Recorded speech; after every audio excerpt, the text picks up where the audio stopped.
Freaking hilarious.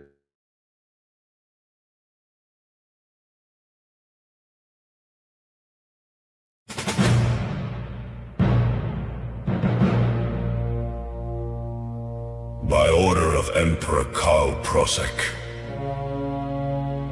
a state of war remains in effect.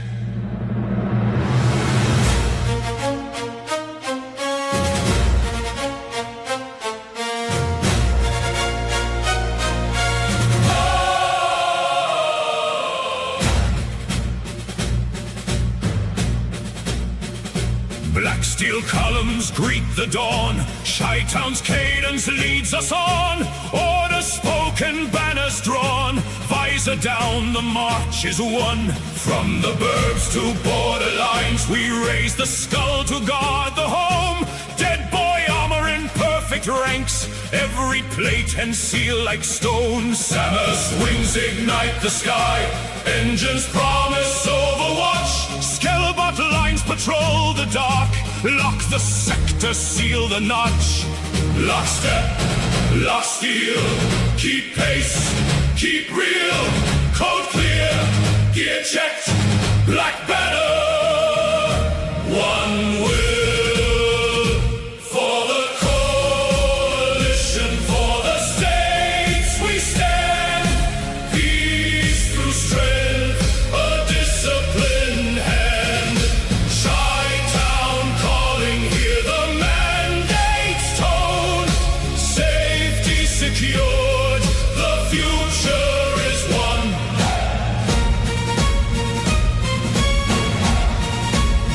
Dog boy packs on point and shore. Track the chaos, hold it tight. Stalker eyes on arcane trails. Threats are tagged and brought to light. Spider skull walkers take the streets. Measure justice in their tread. APC columns roll in form. Quiet power at the head. Lockstep, lock steel, keep pace, keep real. Code clear, gear checked, black banner. One will for the coalition, for the states we stand. Peace through strength, a disciplined hand. Chi-Town calling, hear the mandate's tone. Safety secured, the future is won. One state, one standard, one voice, one banner. Order, duty, vigil, law, steady hearts without a flaw.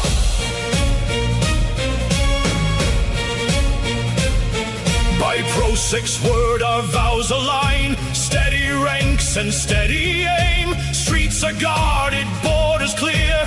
Family safe in Prosek's name. March by numbers, night to day. Engines hum the song we know. Every tower, every lane carries truth, the banner show. For the coalition, for the states we stand. Peace through strength, a disciplined hand. Chi-Town calling, hear the mandate's tone.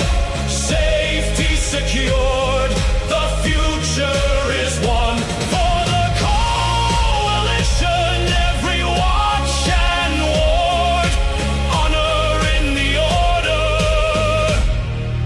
Duty, our guard. Sectors green, continue, advance.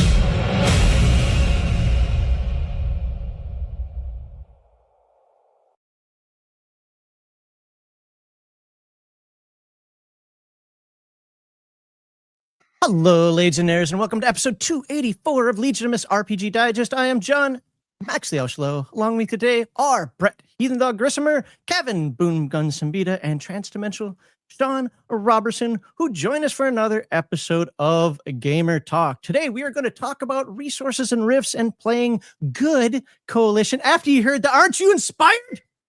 We're all going to join. So we're all signing up for the coalition I now, was right? already on board. Yeah, I didn't need to play the song for him. That's right.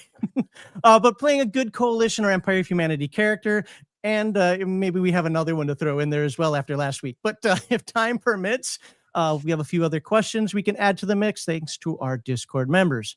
As always, we are extremely grateful you are here with us today and sincerely thank you for your time and support to both Legion of Myth and Palladium books. Please consider supporting Legion of Myth through super chats, Rumble rants. If you prefer to be a silent supporter, there are plenty of links in the description for you to support our shenanigans there.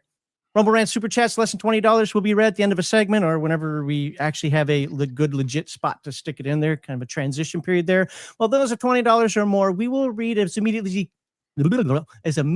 as we can without derailing the conversation or the topic. And lastly, a special shout out to our new viewers. I hope you enjoy this live stream. Share it with your friends and come back to join us again. Now, with all that out of the way, what is good today, gentlemen? Happy 4th of July weekend. Yeah, quarter millennia for the United States of America. It's quite the feat. I was only 3 when the first one, or 2 when the first one came around. I'm a bicentennial baby. That's me. Wasn't quite awake enough for the 200, but I got 250. Yeah. Hopefully there's some. You're not going to make 300. Old I'm man. going to try. You never know. You're never going to make. You don't want it. Yeah, I'm going to be 103. No, what? Ask any 103-year-old, how's your life? Shit, I want to die. Just stop. I want to I die. don't know if that's entirely true. Unless you're Wow. Japanese, then you're like, nah, it's okay. Wow. Apparently, they live to like 120 something. Like, all right. Well, the Okinawans specifically, my wife's going to have a second husband and like a whole new family after I die because they lived to like forever. It's like, yeah, that lasted me until my 70s. Now, you know what? Now I can start my next life. Yeah. So what is new and exciting over at the Palladium front? And I will even bring up a web page here that some folks might recognize. Turn that off. Boop, look at that. We got some sales going on. Yeah, there's a couple of epic sales going on right now. So you're showing Palladium's sale for a bunch of different things. It's our ninjas and mutant and ninja mania sale, but it also includes a bunch of Rifts books that had been out of print. We thought it'd be nice since they're back in print to offer them at a discount. People have been waiting a long time for them. Things like Rifts Africa and England and other things. And there's the mutant part. And the mutants, the sale's 25 to 50% off. It's after the bomb stuff that's like 50% off, and other stuff's 25% off, including the 2 main Ninja Turtle and other Strangeness books. Yeah, They're up at the top. Look at that. And, we thought that'd be cool, and we're doing that in conjunction with the bundle of holding, which is going on.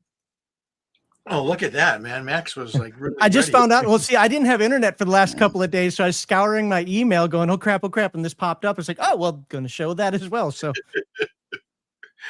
and this is one of those crazy sales where you get like, I don't know, $300 worth of freaking PDF. Yeah, I mean, it says starter collection. It's like 5 books for $13. Yeah. Well, there's five Rifters. 8 books. Sorry, 8 books. Oh, I'm sorry. No, but I'm just saying. So $13. just right there, 8 books right there, and then over here, 5, 9, 12 books. Well, that's over the here. thing is, if you buy the bonus collection, you pay the, $29 or whatever it's at right now. You get all of it. Yeah. And it's like, holy crap, man! That's like $279 worth of at PDF. Well, PDF. These are yeah, PDF. And two of the starter collection, those are core books. That's Ninjas Ninja and Super Spies After the Bomb. and After the Bomb, which is both great games. And to be fair, let's be honest. Most people that I talk to combine Ninjas and Super Spies and something else. and Teenage Mutant Ninja Turtles, or After the Bomb in this case. Well, I did it with Heroes Unlimited.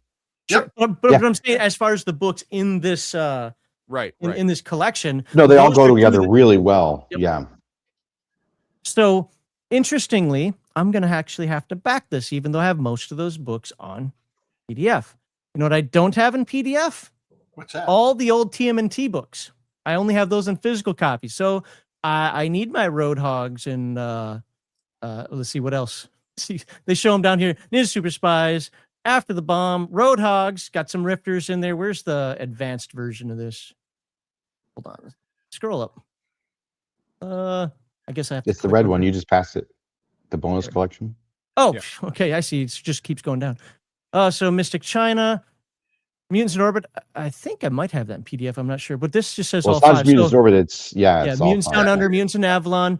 Yep. So these I don't have. I do not have Mutants Down Under, Mutants in Yucatan, et cetera, in Adventure. I never even got Adventures in the Yucatan. I've never ever owned it my entire life. So I did my own adventures, but Till now.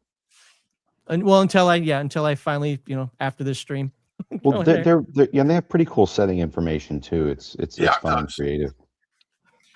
Well, the thing is, remember everyone, we use the same basic rules for all of our games. So the really awesome thing about this, and we touched on it right away, is that you can combine these with other settings and not just superhero settings. Because these books allow you to make all kinds of crazy mutants from animals, you can make DBs for Rifts, you can make aliens for any setting you can think of, Phase World, Aliens Unlimited, Heroes Unlimited. You can make mutant experimentations, it's, biogenetic creations, some good, some bad. There's all kinds of fun things you can do with all of these books. And there's Lone always, Star, the South America. There's a bunch of mutant factions, and I mean, personally, I always enjoyed dragging in the stuff from Mutants Down Under into Rifts Australia. I always thought that was a fun. Riding bugs is the coolest thing and most horrible thing ever. Well, I am both enthralled and grossed out at the same time. Because anybody who knows anything about me knows I turn into a 5-year-old girl around bugs. I don't know what it is, but I can't stand bugs. But there's something pretty awesome at the same time about sitting on a grasshopper and being like, all right, let's go. And having it just, you're like, what just happened? Blood, bugs, and chewing with your mouth open. All those things will make him cry or want to kill you. One will make me pass out, one will make me cry, and the other will make me want to kill you. It's pretty much in that order, too. But a lot of good stuff here, and it's good to see the stuff on sale. Going back to this other one, though, real quickly, as people know, maybe because I covered it, so I'm a little jaded here, but Dinosaur Swamp, I got a little soft spot in my heart for Dinosaur Swamp. So, which is weird because that book is so very out there. I know. So much stuff all in one thing. And I've heard you complain about that before, but it's put together so well. Yeah. That I think because it dives into wilderness survival more than probably any other book. And I love survival type games. Yeah, it's definitely one of those regions. And plus, I can do whatever I want there. Oh, an alien came out. What do you mean an alien came out? We're playing Rifts. Hey. Oh, now you're back in time. Now you're back in time. We don't even have to use twists and cycles either. We're just going to go back in time. So, de-shifting. And that book ties in great with transdimensional adventures for TMNT and Other Strangeness. So here's a whole slew of monsters that you can include in that game or vice versa. So yeah, absolutely. And the Coalition War campaign we got here, which we heard my intro song to that album on there. So hopefully I get that album up sometime soon. But unfortunately, that album comes after the Rifts Africa album, which I think is my best produced album. But I hope you have time because every song is 5 minutes or longer. I didn't realize that until it was done. I was like, oh, this album's long, very, very long. But I like the songs on there, which will also do we have the last? No, we don't. Okay, which will come after Zytikic's invasion. So anyway, so you have to wait a little bit, but look at that. A lot of good stuff on there. Federation of Magic. Yep, go ahead. Oh, I just want to throw out something with the Teenage Mutant Ninja Turtles, the Transdimensional Adventures. One of the cool things I think a lot of people skip over is there's really, really good encounter tables for all the prehistoric eras where you Yes. can encounter. It's a really good, and it's like you don't have, as a game master, that book is really fantastic, and I think Eric did a great job designing it. It was really fun to update it, and it's just, I think that it's one of those things where you think, oh, time travel, what do I do? This one has your back when it comes Yep. to the prehistoric stuff and Stone Age stuff. So that was really, really fun to work on and update, and you know, add a little bit of flair here and there where I could. But yeah, that's those tables. I think a lot of people sleep on those. They're really fantastic. So. Another aspect of it that that I'm not sure if people are versed in is I tend to use the vehicle table, like the control rolls and all that other stuff from Heroes Unlimited, because I like the percentile rolls and I'm just used to it. If you want to kind of eschew that and do something that's a little more programmatic, is that the word I want to use? A little more understandable, quicker. But this has got what'd you call it? The maneuvering table, basically you can have something that's really fast chasing something that's really slow. You got these maneuvers and they're very simple pluses and minuses. I forget what you call it in the book though, because I never used them. Yeah, no, there's a lot of stuff there and I expanded a lot of it too. Yeah. And took a lot of stuff from Roadhogs and from Heroes Unlimited, and merged it all together so that you would have something comprehensive in the Transdimensional Redux edition. And so I think that there's a lot of great tables on there, roles for handling modern chases on highways and stuff like that, and what could come up, as well as what can happen when you miss those control rolls. A lot of it's very classic Palladium stuff, just kind of cleaned up, and again, I guess you'd say just made all compatible together. For instance, there's a lot of little differences because the transdimensional, some of the constituent books had things like, handling and speed classes and stuff like that, and then other games like Heroes Limited maybe didn't have all those same things. And so when you bring that all together under one roof, there's no more like game masters won't have, sometimes you have those little tiny things that you kind of have to make a judgment call on, and when you're moving between some of the different Palladium stuff, this should be very, very easy for game masters to get a hold of and have something very comprehensive. And I added and updated the chase rules from Ninjas and Super Spies. So you got a little bit of you got all the highlights, all the nice greatest consolidation of like the gamut of Palladium. And personally, I'm not used to them yet, but I absolutely saw the efficiency of them when I was going through them. So it's something that I'm going to have to jump into a little more personally. I'm just not used to doing it that way, but it's all right there for you, and you can't fault it for what it's doing. That's for sure. So, all right. Anything else wonderful and exciting going on with you folks other than these sales here? And don't forget, I'm going to put the links while they're talking here. I'm going to put the links in the description so you guys can jump right to these pages. But anything else fun and wonderful happening at Palladium? Yeah. Well, one thing is, I was going to throw out, I was going to throw out one of the things I do want to make sure that we mention is that the forums and some of our smaller websites that we support are currently under maintenance as we're doing a big upgrade to our web store and the server and stuff like that. So that will be coming back. That is the plan. But we had to kind of pare some of this stuff down while we make these important updates to it. You're not going to see it as much on anything on the website itself.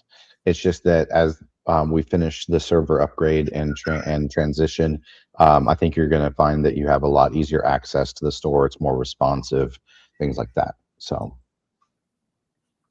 Well, and I was going to say, we got both of these largely thanks to Sean. We're wrapping up, believe it or not, Riff's Bestiary Volume 2. So that'll be coming out sometime this fall, I imagine. Yeah. We don't like to give specific dates until it's at the frickin' printer and we know what's going down. But it's looking fantastic. Those of you who backed our old Palladium Insider program will be getting emails from us letting you know that you need to update your addresses and to make sure you get the books. And then Sean's got a big project he's working on, which I don't know if you want to go into it at all yet, Sean? Announce it, but this might be a good preview or hint. Do it. I mean, we mentioned it at the Weekend with Kevin event, but so finishing up Bestiary 2 should be to the printer as soon as I can get it to happen. And then we have the Glitter Boy Codex is coming very soon. So we'll be launching some basically a pre-marketing campaign with a bookmark page and stuff like that for that crowdfunder that's coming up. And so that if you have Rifter 85 and you enjoyed the articles in there about the Glitter Boy Brotherhood and different options for repairing and modifying, and then it's like some optional equipment and stuff that for Glitter Boy players. That's a really cool book coming up with a whole bunch of smaller adventures and a campaign season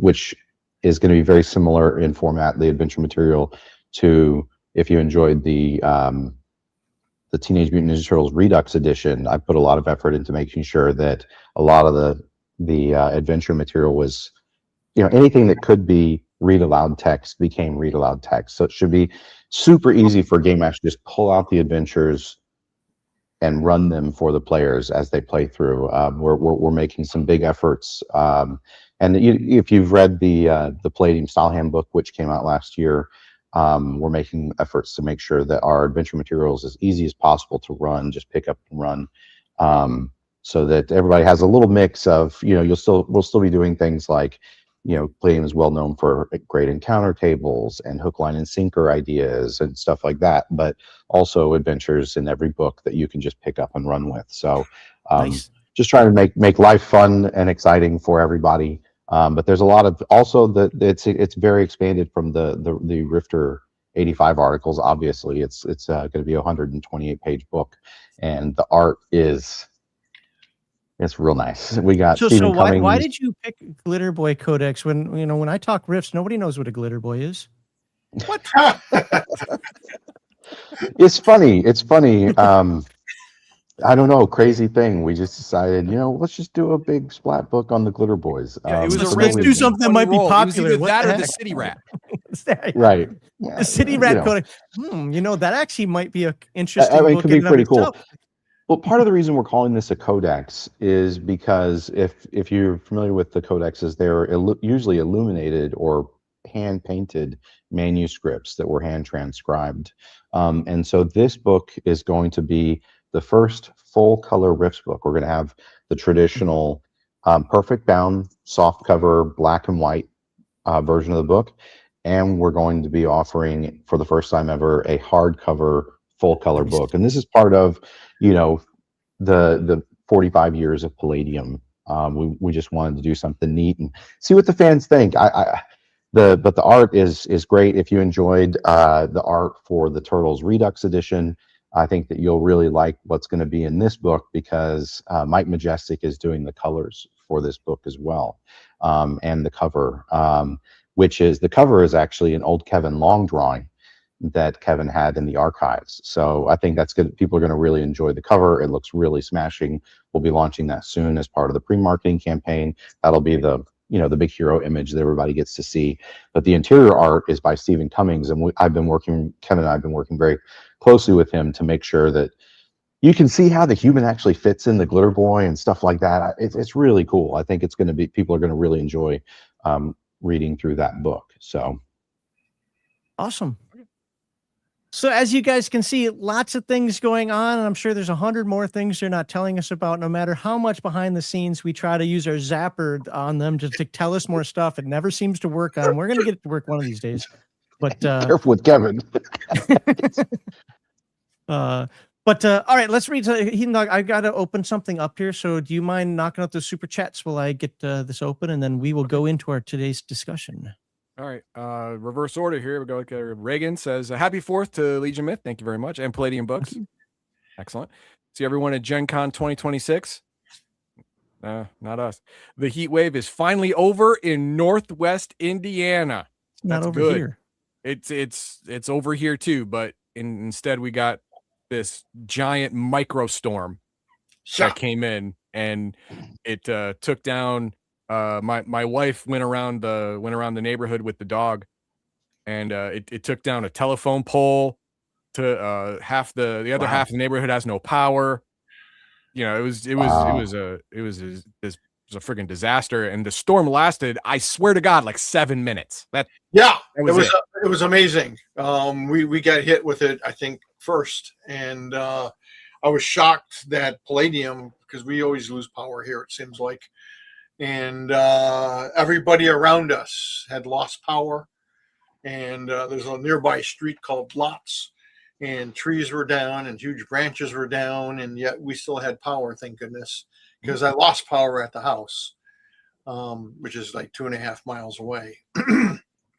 So, the weather this year has been either delightful or terrifying, and terrible. Yeah.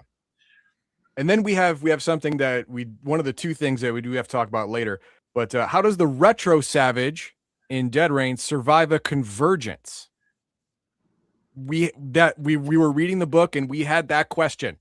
Yeah, we have two big questions from Dead Rain. Two big questions about Dead Rain so far. One of them was this, and the other was you made a mistake in spelling life priest. You actually spelled it like it's spelled death priest. It's actually life priest because we read it. and they're an evil. You also spelled villain wrong. Yeah, it's supposed to be spelled hero. And we're going to talk, if we have time, we'll talk about both those things later. But since I was super chat, so the whole thing about the retro savage is, they got the Amish, Amish post-apocalyptic survivors, and we figured, okay, everything about it is written down, except for if the convergence actually hits them, what do they do? Die. And we're like, die. They just die. Okay, fair enough.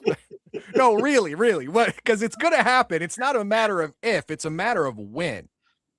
Because there's billions of zombies out there. The odds of them walking onto your farm, very good.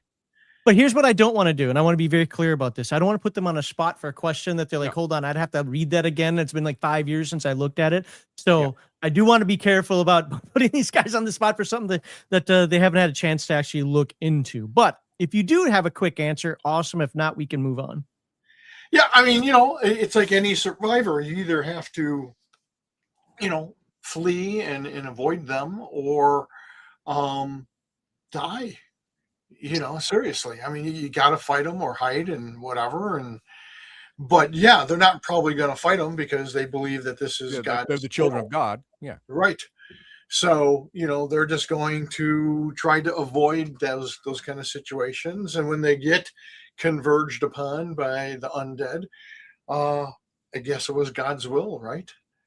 Fair enough. Okay. Wow. Okay. Then there really is only one correct call in that book so far, and become a death priest in a death cult. Yeah, that's pretty much it. That's the only good call. It's easy to convince him to do that, but you convinced me as well. Yes, if I'm going to do anything in the game, of the text, I'm joining that death cult. There's I no am completely bad on side board with post-apocalyptic tyrant. I will jump on his coattails all day long, but he. I don't know which way, but he is not as easily swayed. But a plain reading of the text, we were both like, where do I sign? I said there's one caveat. You have to tell me what is bad about losing PPE. The book has never told me if there's anything bad about losing PPE. So if there's literally nobody has magic in this world, nobody needs it. So if there's nothing wrong with losing PPE, then they're the good guys. I wouldn't quite go that far. They're a great they're a great option for survival. They tend to be a bit extreme, and but yes, they're a great option for survival. It's just their philosophies are kind of icky. Yeah, but we when we were reading through that, we realized that was all propaganda. Yeah. I mean, it's all done anything yet. Nonsense. I mean, all of the bad stuff at the end is like, but maybe in the future. Like, who cares? I mean, my family's dying now. I don't know what to tell you. Yep. All right, well, that's cults out there. Well, love me a I'm death starting cult. my own next. Well, that's a great kind of concept. By the way, Sean, one of the things I did want to say when we were talking about the sales without derailing this is I think that's absolutely fantastic. Like from my perspective, because I like the old softcover version, nice black and white, nice simple to have at the table, but also offering having the ability to buy. I got my nice color hardcover book or my we'll just say typical plate, my simplistic, if that's, I don't know what word I want to use, but just Your classic, casual. the classic, Yeah, your classic casual. I love it. I that's perfect. And then I can get both or I get one, whatever. I think that is absolutely the best way of doing it. While also considering that you probably don't want hardcover also black and white and a soft cover color and trying to figure out how all that stuff's gonna sell. Yeah. Let's just keep a couple options and keep it simple. Right. I love that. And then people get analysis paralysis, whatever. Yeah. All right. Before we hit our first question here, I do want to remind folks, because I'm shilling for myself as well, as we're over halfway through the year here. Unfortunately, I didn't have internet, so no bars. I will have the bar up for Fridays and next Sunday's live stream. So don't forget, Songs of the Megaverse creates fan-made concept albums inspired by these jokers right here. Palladium Books. Buy the albums on Amazon, iTunes, stream them on Spotify, Apple Music, Amazon Music, YouTube Music, and more. All right. I did my shilling for today. And you heard the intro song, and there's going to be an outro song also, which is going to be a different one. So with all of that said, we're here to talk about two segments today. And we hit all the super chats and members stuff there, Heathen Dog? We got one more. It just came out. Walter says, seems to me that not doing a chromium art variant cover for the Glitter Boy Codex, like the comics in the 90s, would be a wasted opportunity. Well, maybe they need to see interest first. Yeah, sometimes cool things can't happen just because of time, money, space, whatever. Even headspace. Like Sean has been, overseas trying to raise that child army for years now, and he's still building a viable baseball team. So Takes time. They actually have to age. Yeah. Oh my God. All right. So the first topic that we do want to talk about today, and these questions came from Discord members, and I do have more than two if we have time, but if we don't have time, then we're going to focus on these two. The first one is something that's actually interesting to me, and I say this because sometimes I think that maybe I have the wrong vision of what Rift's Earth is supposed to be. But when I keep reading it, I keep reading these things over and over again. And so when he wrote this question, I was like, that's actually a pretty good point. Let's talk about this. I'm going to read the question in its entirety, and then I'm going to segment it a little bit so that we can have a broader discussion. So the question goes like this. Well, one thing I've always wondered about Rifts is, where does the nation or faction get all of its resources? Iron, rare earth metals, gold, platinum, titanium, and such. How does the trade work between everyone? Where does Archie 3 get everything to build his robots? Now, I want to start smaller because I think this discussion can gradually flow from small to big. Let's just talk about, how does a typical individual or group even get this stuff? Where does old Maxley out here, how do I buy my Glitter Boy ammo? Is it just on all the Coalition Mart or whatever? I mean, where do I get that stuff? And where do I get MDC armor for the group's APC? Do I just go again to the Ace Hardware and say, about 3 points MDC? Shop Smart, Shop Coalition Mart. There you go. Okay. That was a great Army of Darkness. Yeah. That was good. So Shop Smart, Shop CS Smart. Yeah. There you go. So how does a normal individual, and it's easy to say, he just goes to town and grab it, but then that's when we're going to bridge out into like, where do they get, yada, yada, yada. So how does the average person get this, and how hard is it to get missiles and Borg repair kits and whatever else? Well, you kind of went from minerals and building materials to weapons and ammo. Sure. So the average person does not have easy access to Those settlements don't. Yeah. A lot of the settlements are going to be very simple. In the burbs, people are living out of bombed out vehicles. Same thing out in the wilderness, because it's hard to get parts. It's hard to get pieces. It's hard to find folks who can even make wooden structures, let alone mega damage structures. Now, as far as the big companies, the big the big coalition states and some of the bigger cities. I mean, some of it's looted. A lot of it's looted from the ruins of old buildings. And that I mean, let's face it, 90% of the planet was decimated and human existence almost ceased. So a lot of it is taken apart and torn apart from old ruins, old buildings, old skyscrapers, old vehicles. And then other ones are stockpiles that the government had. And some of it is being made at various places like Ironheart and Free Quebec, the Triax. But the average person, life is tough. And that's the thing, is we're always talking about adventurers and mercenaries and the coalition. These are all exceptions to the rule, which is why so many people flock to the coalition states. And in fact, it's kind of funny because our discussion about death cults, that was a little tongue-in-cheek. That's sort of why people, humans anyways, flock to the coalition. It's like, I've got death and barely any resources out in the wilderness, or I can kiss the coalition's boot and live pretty freaking safely. One of the things so like black market traders and caravans are going to be, they can take a beat up old laser rifle or pistol and, maybe they refurbish it a little bit, maybe they don't, and they can go around and they can sell it for a good markup, but, usually in trade in kind. This is one of those things where it's kind of like, how does an Afghan farmer who they can barely maybe work copper in their mountain, town in somewhere in the middle of rural Afghanistan, how do they have AKs and rocket launchers and anti-tank mines? And the answer is they all really, if they think they really need it in order to defend their tribe or their territory or whatever, because most of those are actually tribal militias that coalesce under banners and stuff. That it's the same kind of thing in Rifts. And actually, there's someone asked about Area 51. Yeah, that's actually run by one of the black market operations, right? And that's where, if it's not the coalition, if it's not Northern Gun, which are basically or Free Quebec, but those are the two group areas that have the most production capabilities in North America. There's some of it is growing in like the Texas Freelands as well.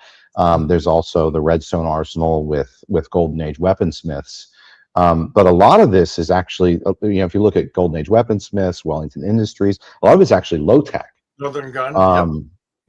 And Northern Gun is really trying to still catch up. They're still behind Triax, and the coalition stuff is actually repurposed or reformatted, in a lot of cases NEMA gear, maybe using some of their old production facilities. And then if it wasn't for Lone Star, that's where you're getting the really advanced stuff that's coming out of the coalition in a lot of cases. The advanced Skelelots, the new advanced light, heavier body armors, at 105 PA and afterwards, right? That's actually, one of the crazy things is that Lone Star is this huge treasure trove.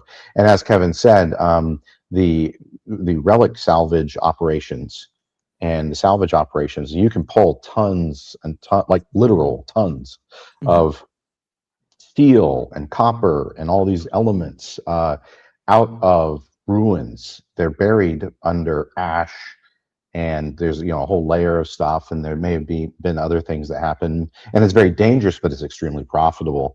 And without going into super details, the Northern Gun books cover the production. I know because I used that information and referenced it when I did the Rifts for Savage Worlds Empires of Humanity book, which covers a lot of these details. But Northern Gun has their own mining operations in the hills and foothills and mountains of their border.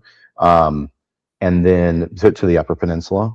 And then this is something that I wrote extensively on, and Matt Clements and I both did when we did Titan Robotics. So for instance, Titan Robotics, Archie does have his own mining operations on the East Coast, hidden. And there's a bunch of stuff like that. You can check that out in the Sumerian Nation book. They have whole hidden operations for mining and resources. But also, Titan Robotics pays top dollar for salvaged electronics and things like that. So yeah, the electronics thing is the real big one, because all those rare earth minerals that are in advanced Exactly. electronics, you Yep, the don't rares. have to have like an MDC tank or power armor to get those electronics. They're in computers, they're in old Right. batteries, stuff like that. And since there is no way to get stuff from the Congo to here anymore, mining Right. that would make you super rich if you hit just the right building, old world building that used to be a Tesla gigafactory. You find that, oh my God, you're rich. You're Well, think absolutely about it. You blow up a Titan Robotics, the Titan combat robot. If you only get 5 to 10% of its, face value in salvage, that makes most characters in Rifts absolutely rich. yeah. You can go You buy know, it down so or a fiefdom or something. and if you don't bring it in, someone's going to drag it in eventually, if not in pieces, right? Maybe in bigger chunks. But though this is actually, if you read into the source material, though, there's a lot. This is covered pretty well in the Northern Gun and Titan Robotics books. So a couple of things that I'm picturing here Kevin, real quickly. I was just going to say, we don't go into a lot of the salvage stuff because it's kind of boring, from a role-playing, adventuring point of view. But there's just a ton of salvage stuff. And that's where, again, the burbs and body chop shops come in. If you're looking for technology, there's that. That's why in one of the very first books that I wrote, World Books, Vampire Kingdoms, I introduced traveling shows, not just for entertainment, but these are sources of trade and spies and commerce. So you have merchant caravans. And again, likewise, your adventurer group shows up into the little town of Maxville, and Otisburg. They have to, they've got a bunch of weapons and MD stuff, but what they don't have is food, or maybe livestock to feed their crews. So they trade with that group, and the black market is insidious. They're everywhere, so there's all these little factions, and they're always trying to find relics and artifacts that have value, from books and videos to precious metals and old weapons and that kind of thing. So yeah, absolutely. Salvage is huge. There was a good Rift article that expanded upon that we covered some time ago as well. Yeah, and the main thing to remember, I think Kevin and I talk about this a lot, is it's not just every little town has like a Northern Gun showroom. I mean, you're that should be a big theme in your games, and repair, rearming, that should be a big theme. And that's why places like Merktown become big, and Kingsdale and Viking. Right, exactly. Those named places are the places you can get this stuff. You know there's going to be a body chop shop. You know there's going to be an operator in the community, and there's going to be someone stocking shelves somewhere in some sort of high capacity market. But that's one of the things we do cover in the Glitter Boy Codex. There's a whole thing about how the Glitter Boy Brotherhood, there's little cells of these these groups that basically support Glitter Boy heroes. And so how do they make the chromium armor? How much does it cost them to produce Glitter Boy boom gun rounds? And things like that. So no, I think it's something that is in a lot of the books, but it's easy to gloss over. Mm-hmm. But I think Game Master should definitely pay attention to that, because if people could just constantly get credits and repairs and stuff, I don't think that's necessarily how the whole game. Most of the time. But if you're operating out of Merktown or something, then it might be a little different, right? And that's interesting too. So a few notes that I wrote down from what you guys were saying in no particular order here. So one of the things to think about when you're running your adventures now, you might have players, well, that's boring. That's, I bought this APC. I want to actually be able to use it. I have this robot armor. I want to actually be able to use it. Yada, yada. I can hear players saying that. But if you're also not hanging around some of these areas, like you said, like Kingsdale and whatnot, it's possible it's not probable that you're going to run across this stuff on a consistent basis. Am I correct on that? Sure. Okay. Possible, but not probable. Yeah. Yeah. Yeah, I may be in the minority here, but I actually like I like survival games. So again, we were talking about this a little bit ago, right? I like Dinosaur Swamp. So salvage operations to me is something that I could find fun, because I could, even as a game master, I could turn that into one heck of an adventure right then and there. So I would actually like to see more of that, honestly. Traveling, this is the whole part where we already covered it a long time ago. We covered one on traveling across the country. These are these things that slow you down. Salvage operations, maybe somebody else is salvaging in the area, doesn't want you anywhere near to know what they're trying to get, yada yada. Maybe the Coalition and Northern Gun are both gunning for the same thing. Was it in Dinosaur Swamp that you just talked about it, where it's like you basically said, hey, I'm down, and they come and get you? Was that Northern Gun? I forget who that was, but somebody is like, you basically said, hey, up, we noticed the robot's down, go send the people out there to go send the paramedics, the PJs to go get them. But so you could have that. But the one that I really want to get into is, maybe I'm seeing this wrong again, but now I have this Mad Max visual. This not clean Coalition black and white skull armor, not just like, oh, we put mega damage on here, my APC looks great. No, that thing has been modded and remodded and overmodded over time as you're trying to slap on this girder that was a mega damage building from over there. You took this, you know what? The tank cannon, it fits in this spot here. We'll just have to put that in this little spot to fill in a gap, whatever. Where now it's starting to look like something out of Mad Max to some degree. Still functional, but gives it that feel. Yep. Yeah, the Coalition, I think, stands out as the one major faction in North America that isn't going to commonly do that, unless you're running into like forces that are deep in the field or something. Yep. Right? So that's where I think that one of the things that people often run the Coalition is just a bunch of troopers running around. They should have mixed squads. They have logistics trains. And that's why they usually stay within their borders, because their borders are basically the furthest extent they're going to have easy resupply. Yeah. That's the extent of their power projection. Right. That's where they put the border. This is how far we can move our army effectively. Yep. So this is our border. Makes sense. Mm-hmm.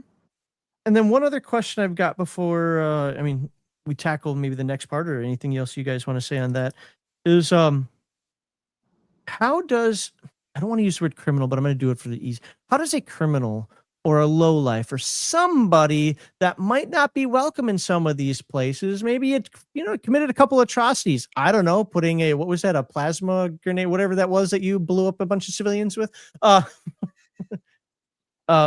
forget what that charge was called, anyway, that basically nuked a small village. Where does somebody, or let me phrase it, fusion block? Was it a fusion block? Yeah, fusion block, that's what it was. Yeah. Shouldn't it be more difficult for somebody like that? My purpose for asking this question is role playing, like the consequences for what you do. Shouldn't it be more difficult for somebody like that to just kind of wander into a place like Kingsdale or Merktown, whatever? Well, I've always pictured Kingsdale and Merktown and all that stuff as like Mos Eisley.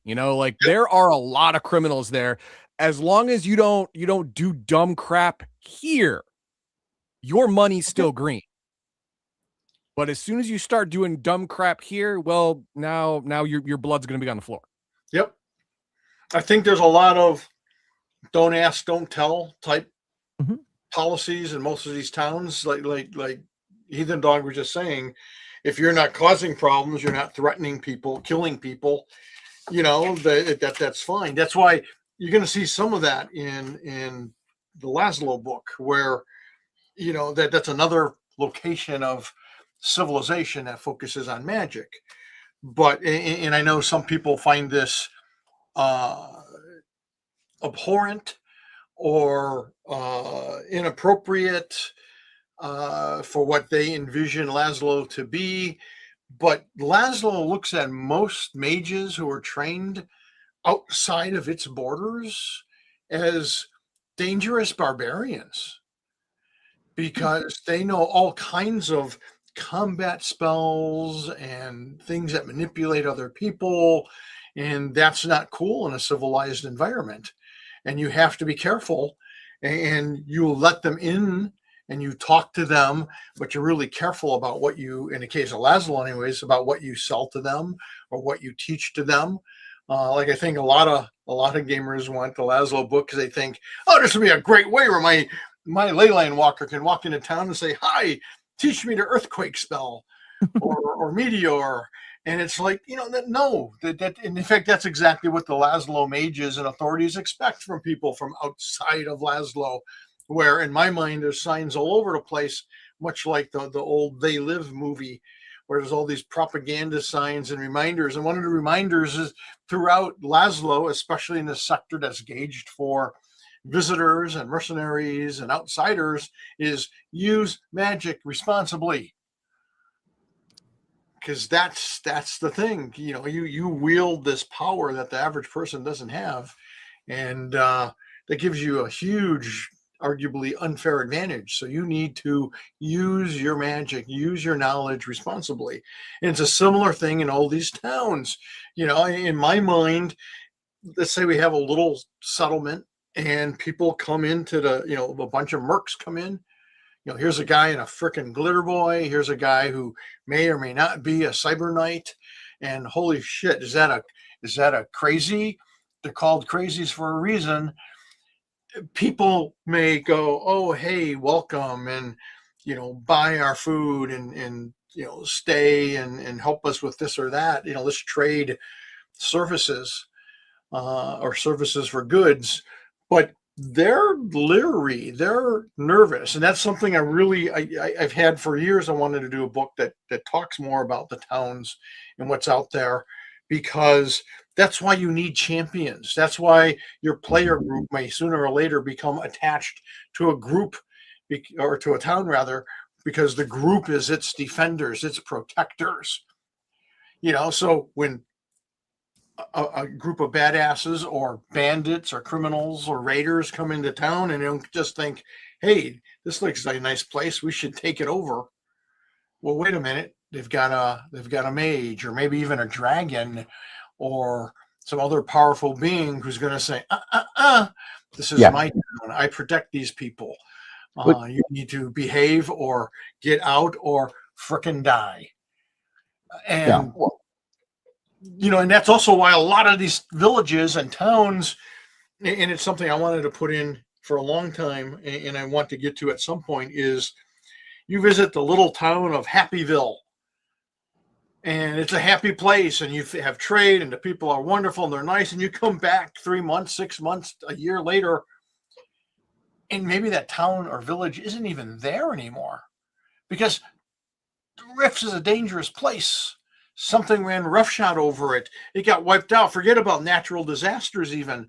We've all been talking about the crazy weather lately, and there's been mentions of tornadoes and stuff in the chats. And just forget about all that. What if a herd of rhino buffaloes come running through town, or fury beetles, or God knows what appeared out of a rift and just ran roughshod over the place? Or there was just war or disease. There's like a gazillion things that make life out in the wilderness dangerous.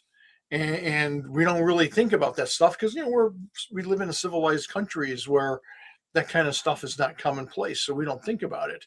But, I've read a lot of books on history and various time periods, and survival is tough. There's a reason why up until the last few hundred years, the average lifespan of most people was like 45 or less. Oh God, we're gonna get a whole ton of comments on that one from the no, that only counts infant mortality below. Shut up, people. It's real. Yeah. One of the things that I think that, again, it's one of these details you can miss, but I remember when I was a kid reading Juicer Uprising, and there's the city of Los Alamo, and when you go to Los Alamo, they have these, I think it describes it really well. They have these armed checkpoints where you go in, you turn in all your stuff, you leave your stuff outside. You don't go in to buy stuff in Los Alamo fully armed, right? And you have to leave things behind. Cyborgs have to have weapon systems deactivated or taken out, things like that. If you're obviously a wizard or a crazy or something like that, maybe you even might get denied entry, or someone has to vouch for you. One of the things that I do a lot in my games is I treat it kind of like the Old West. And Kevin and I have talked about this, and like I was running a campaign, and there was this town that was protected by a hoverbike gang. And so those were the only guys that are walking around inside town with long arms and full battle rattle on, because everyone knows and they weren't, they're like, are they nice guys? No, they're actually like a hoverbike, raider gang, but this is their town. And the thing that I had when I was role playing with my players, I made sure they understood was, yeah, you need to make camp outside of town, and that's where you put, you need to leave somebody to guard it too.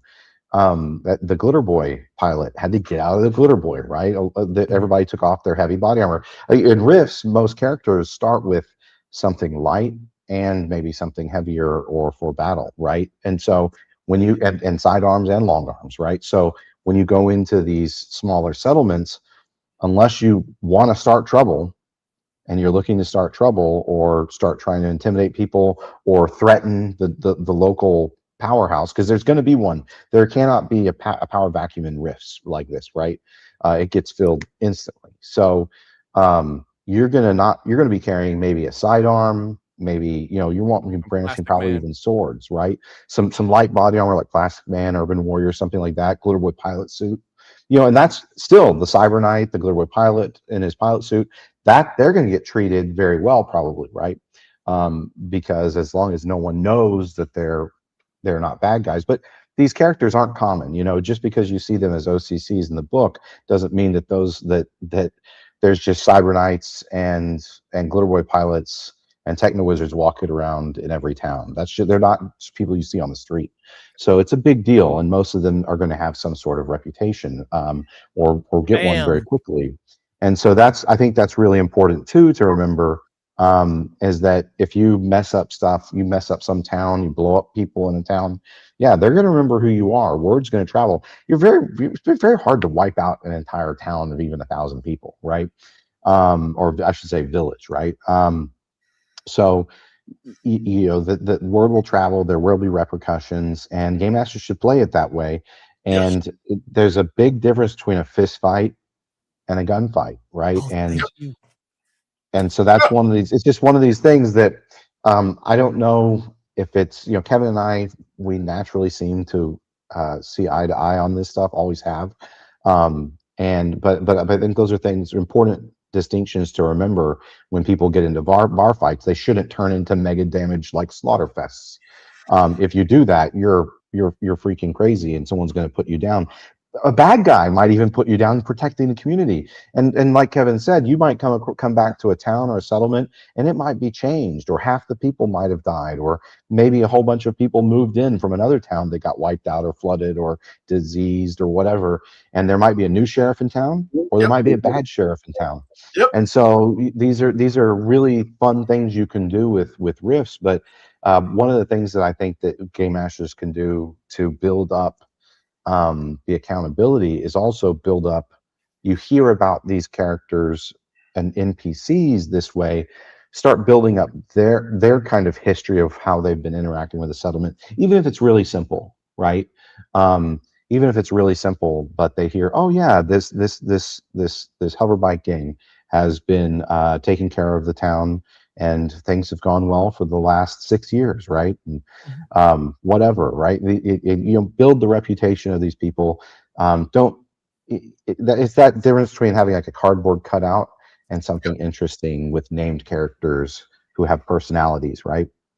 And even if they're jerks or evil people, if you take them out, the town might not be for that because of exactly what you were saying. Right. Yeah. I was actually thinking that exact same thing. You as part of a PC group come into a town that is, governed by that biker gang, and this biker gang is obviously evil, right? I mean, they do bad things. So if you have a Cyber Knight or whatever in your group, he's going to knee-jerk reaction, try and get rid of the evil people doing evil things. But the town is like, slow your roll, man. yeah, they push people around, and they do steal stuff from on occasion, but this is their home, and they defend it from the things we can't defend ourselves from. Well, exactly. It's funny you say that, because in the campaign I was running, from this example I gave, the hoverbike gang. I mean, they don't. Sorry, curse. Well, we curse all the time. They don't shit where they eat. So they actually take really good care of their town, right? Just like pirates take really good care of their retreats and their coves and the place. You know, what are they going to do if they can't? They don't have a place to whore and wench and drink and repair Everybody their needs ships, home, right? right?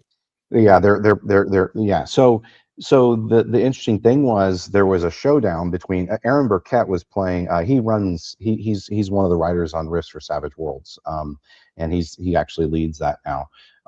He's a good friend of mine too, and we're playing in the game, and one of the members of the speeder bike gang was drunk and had a confrontation with him in like the central bar restaurant area, and he took a swing at the Cyber Knight, and I was like, Aaron, what do you do? And his character just kind of like ducked out of the way of this guy's attacks, and the speeder bike ganger leader and the other guys grabbed the guy, punch him a couple of times, and drag him out, and apologize to the Cyber Knight for him getting violent again, for no good reason, right? So it was a way that I was trying to teach my players, there's a difference between a gunfight and a fist fight, and he role played it really well, right? And so we had it was just really interesting, because they were kind of jerks, right? And I think the main guy's name was like Snake or something, right? And had a tattoo and all this shit, So I mean, they were dicks, but at the same time, they came to an understanding that they were rough and tumble and they intimidate newcomers, but that's just part of their shtick. That's how they keep people in line. So, well, Sean, your example of pirates was a great one. So you're a pirate. You like to go out at sea and have battles and steal things and that kind of stuff. You don't want to be home building the infrastructure, running the frickin' farm, planting seed. That's not who you are. So if you could work out a relationship, whether it's friendly, but as long as it's mutual, there's a mutual benefit for everybody, then you can work that out. I mean, that's why you may come to a town and the people are okay, but gosh, an evil witch or a necromancer or a vampire protects the town or runs the town because he doesn't mess with the people for the most part. They're willing to put up with him or it or her because that being offers protection and a certain level of safety. And so it makes sense if you really stop and think about it. And for people who are trying to imagine some of this, I mean, a lot of it, I find amusing because people struggle with like modern post or futuristic post-apocalyptic settings. But it's really fundamentally the same as a fantasy setting or medieval setting. You're going to have your fiefdoms and your dukes and princes and Wizard's Tower on the edge of town, right? Your juntas and your despots and your tyrants. Yes, exactly. In some places are tyrants, and some are run by tyrants. Some are run by noble, well-intentioned people. Some are run by monsters. It depending on how you want to define monster. It's the same thing. Just you're going to have some high-tech elements there where you're going to have maybe a cyber dock or a body dock or these higher powered. You're going to have a cadre of wizards or ley line walkers or witches or whatever the case. It's still going to be there, but there's still that kind of environment where there has to be someone defending the land. Otherwise, there's all kinds of potential trouble from other people who seek that power, who seek that land, who are just mean mothers. It's just, it's sort of the same, just with the different trappings, the different setting, different types of weapons and things. So I want to backtrack just a little bit here, just to put this out for folks, because Sean gave a great example there. I agree with the pirate thing. You're an adventuring party, and I say this because I've seen it more than once. You're an adventuring party, and you get to a place, and this town has one MDC rifle. That's it, or one tank.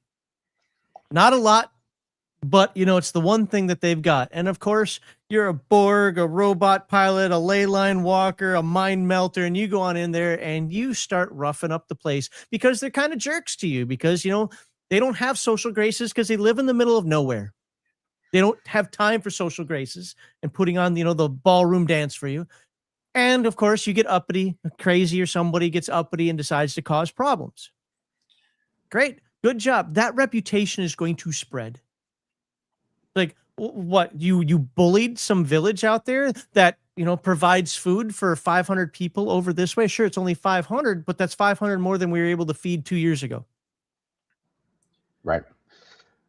And then, Sean, you made an example here that I've used so many years in D&D, and I love it, for Dungeons and Dragons specifically.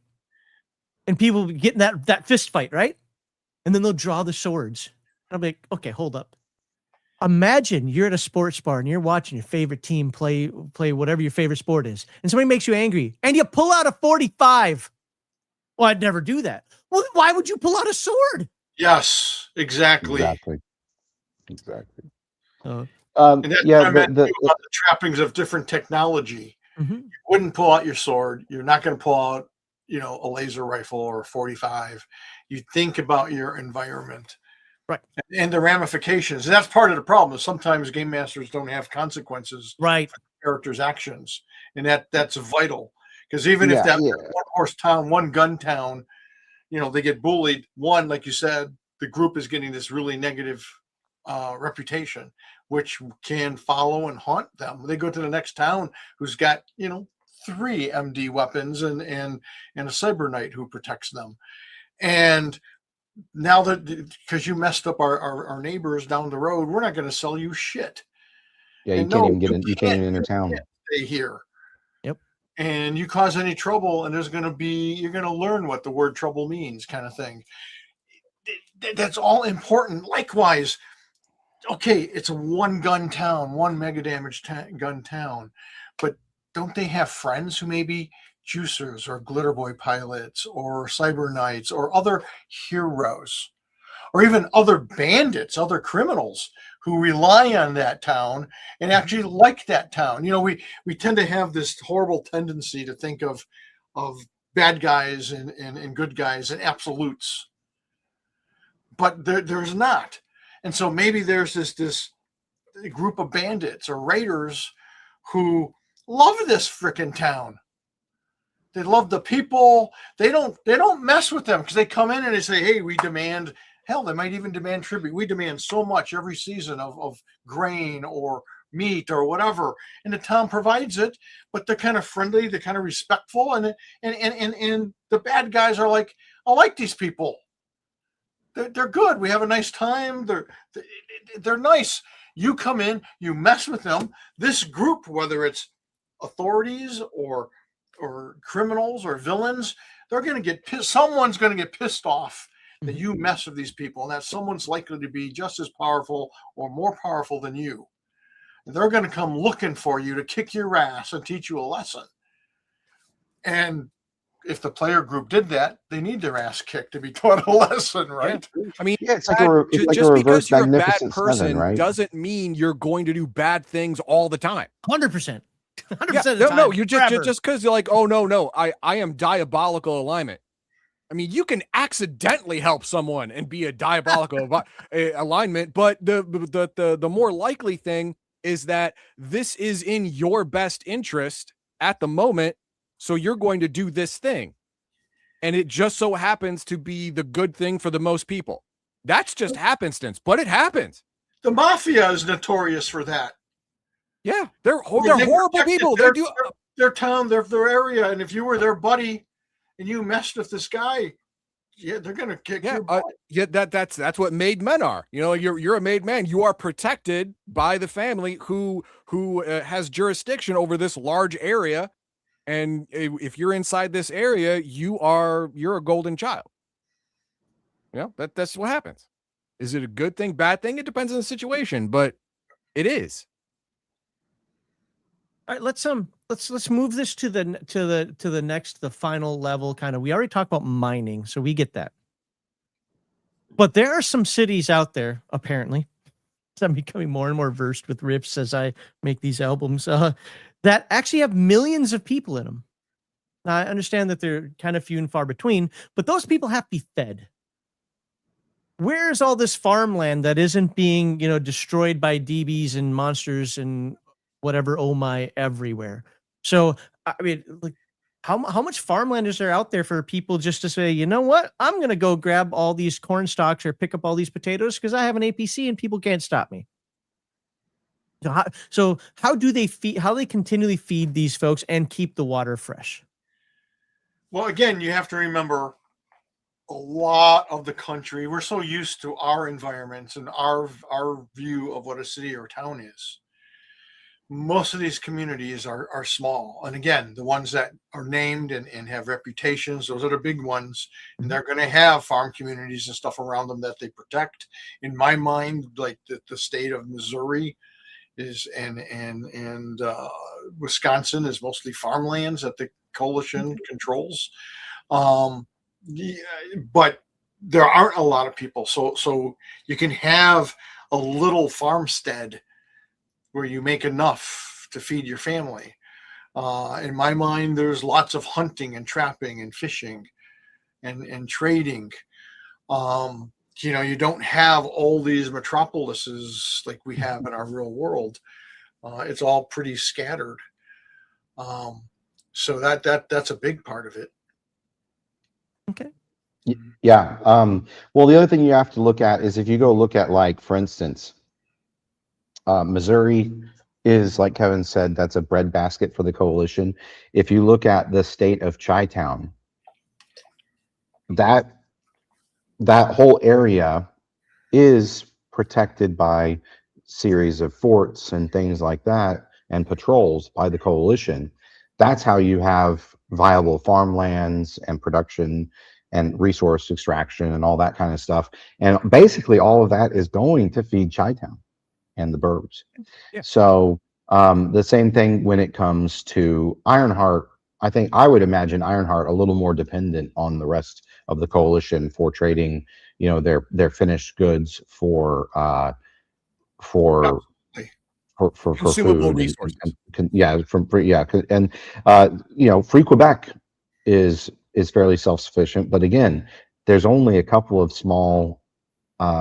There's Free Quebec, and then there's Old Bones, right? So those are the only really big settlements that aren't kind of living right on the teetering on the edge. Same with the Texas freelands.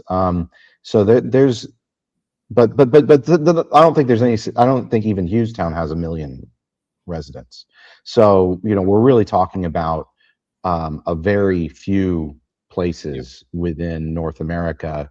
That like usually it's the fortress cities, right? Of Chi-Town and Free Quebec that are going to have populations like that. And I think generally, correct me if I'm wrong, Kevin, but those population numbers include the burbs and stuff like that, and the outlying settlements, not just the fortress city itself a lot of times. So it happens, but it's actually a matter of survival and life and death. And these are a couple, these are the few places where you have organized militaries ready with rapid reaction forces, with full-time patrols, with bases and outposts and listening posts and watchtowers. I mean, right. and then the different citizens can be armed as well to a certain level, right? So obviously, your average coalition citizen isn't going to be armed as well as, like, in the 105 PA coalition war machine type gear, but they're going to have items, and they probably have an emergency militia they can call up just in case coalition patrols or reaction forces can't react in so fast. So those are things to keep in mind. It's not done easily supporting large populations like that, And I think that's one of the things that Kevin did really well, and that a lot of the writers have done really well, is to show that there's a lot that goes to supporting even these, compared to now, very small population densities. Right. Being a, I'm just gonna call it like a vassal farmer for a large city like Chi-Town or Ironheart or Old Bones or stuff like that, is an amazing deal. It is the gold mine for a farmer. You just have to think about it a little bit. Being a Chi-Town farmer means, one, you're giving 90% of your crop to the coalition to feed their people. What do I get in return? Well, you get all of your equipment maintained. That means your family is guaranteed to have food because your tractor is going to work. You have guaranteed safety from a rapid response team, because if a herd of giant stag beetles come running through your crop, the CS is going to defend it because that's their food for the fall, right? They're going to defend you and it. You will have basic MD armor, basic MD weapons to defend against smaller threats to you and your farm, because the CS wants you alive too, because they need you on the field getting their food. They learned from the Soviets. Exactly. So all of your stuff is going to be maintained. If you were an independent farmer, you'd have to do that yourself and spend money out of your own pocket to do all that, and that may threaten your family's livelihood getting you through the winter. If your tractor breaks down, your family dies because they ran out of food. If a large city is maintaining your infrastructure, you are going to have food. Your family is going to survive. Yes, you made like 1,000 tons of corn, but had to give 999 tons of it to Ironheart. Yeah, but you got this brand new shiny tractor that works every time. And you're not starving. Yes, protection, like you said. Yeah, that's the big thing. The rapid response. Why do you think there's sky cycles? Why do you think there's death head transports? Yeah. And Samus flybys every day. Like, all right. Well, if you're living in some other wilderness farming community, if a big enough monster shows up and your protector is not as big as the monster, you're boned. You're dead, and it's already there, right? With the CS, there's patrols, there's checkpoints, there's lookout posts, and all this stuff. And basically, it doesn't matter how big the monster is. Coalition's if bigger. The CS responds, it will respond in kind. Yeah. And you know what I mean? And so there's no better life for a human, and in rifts in a lot of ways for just the average podunk person, than living inside the coalition borders and being an important part of an important cog in the machine, right? Yeah. Being under the umbrella of the coalition states keeps you warm, dry, and happy. Yeah, I mean more so than the vast majority of the inhabitants being out in the wild, America, in the land of Nod, which is most of Rift's Earth now, is just there be dragons here, on the map. That's all it is. And I would much rather hook my little red wagon to these guys over here. So the last thing I'd like to say on this, because I think this is a perfect segue into the next segment, by the way, is that the coalition military are not jokes. And I mean that in a couple of ways. First of all, they're trained. They've fought against the Zytikics. They fought against Tolkien. They fought against themselves. They fought against monsters. They fought against Free Quebec. They have experience. So they're not a joke of a military bumbling Peter Griffins tripping over each other constantly. Okay, so they're going to be effective in what they do. And I forgot the second point I was going to make on top of that, because I don't know. Anyway, so they're better shots than stormtroopers. Yeah. Obi-Wan said they were good in the original, but evidence to the contrary, man. I don't know what to tell you.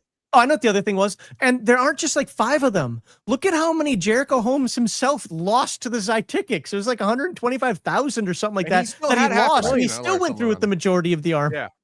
There's a lot of and I think that's one thing that's really interesting. I always really enjoyed, like, the original source book one has your different types of coalition squads that could be dispatched for all different types of reasons, like, you know, hunter killer teams and scout teams and all this kind of stuff. And I think that I saw this with writing when we were working on Rifts for Savage Worlds. You know, a lot of times just, oh, there's this many coalition soldiers with a rifle. No. Like you're doing it wrong. If as a game master, like 10 dudes with rifles show up. No, they're going to have, it's going to be like, think of a World War II squad. There's going to be at least somebody with, you know, an automatic weapon. There's probably going to be a one or two anti-tank, anti-magic, or dragon type weapons. A guy in power armor. Yep. There might be, you know, power armor that's working with them, or Samus Skelebots. floating overhead for visuals. Right. You know, Sky Cycles doing recon. They can call in airstrikes, artillery strikes. That's we don't. You know, a lot of times I think people forget that too, especially if you're within the borders of the coalition states. You're almost guaranteed they're going to be calling in artillery and air, and then of course there's the APCs and the other equipment that they have as well. But yeah, coalition military specialists commonly, you know, are piloting Samus. So and those forces can react fairly rapidly and are dispersed and ready to do that. So it's one of those things that I think that a lot of people miss, and I think that you look at them, they're going to be better trained than 90% of any of the other infantry that you're going to, you know, the rest of the stuff you're going to run into is militia and irregulars and stuff like that. And so the coalition is actually highly trained, and like we say the United States military is battle hardened. Yep. These guys are like crazy battle hardened. Yeah. For over like you know, for like half a century. Yeah. Over a century. It's like the army like 5 days after the end of World War II. Everyone was a veteran at that point. Right. You don't F with anybody, right? I mean, these guys are a machine, and if you play them as that's one of my pet peeves of Star Wars media, especially under Disney, is turning the stormtroopers into just losers that can't hit the broadside of a barn ever. That always annoys me, because it's like you're taking the threat out of the threat, right? These guys are supposed to be shock troops. But yeah, anyways, that's one of those things. You're fighting against coalition soldiers. They should be some of the smartest adversaries your characters ever face. Yeah. Every single coalition squad you meet should use at least one good tactic against you, like draw you into, you know, APC fire, you know, like, you know, turret fire, like draw you around a corner and then fire at you with heavy weapons, or, you know, hit you from above with Sky Cycle harassment while someone sneaks your flank. You know, all of that should be happening when you're fighting an experienced standing army squad. Using things like thermals, just thermal optics in and of itself. I don't care how well you're creeping. Hit you at night. You can't see, I can see. I win, right? That's how it works. All right. Well, go ahead. Oh, I was going to throw in one more thing too. Is remember, they do have the dog packs and the Side Stalkers. Yeah, yeah. You can't run. Oh no, you can run, but you're not going to hide. We're going to find you.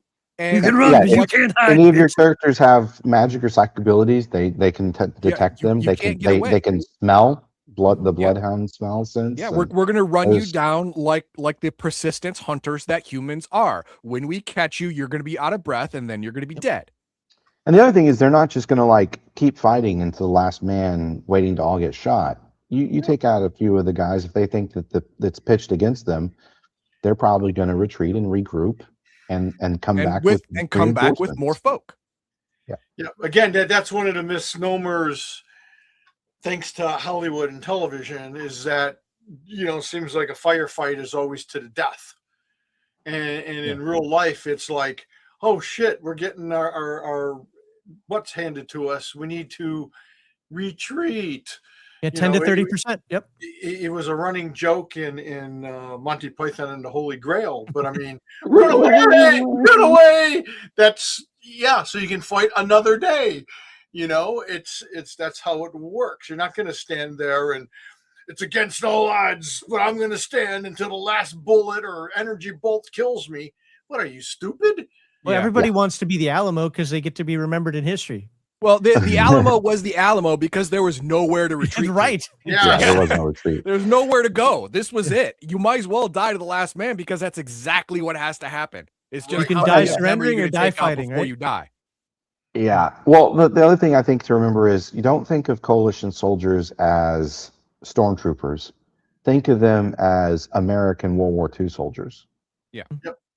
Right. And I think that's, more accurate accurate way to think about their mentality and their tactics and their heroism.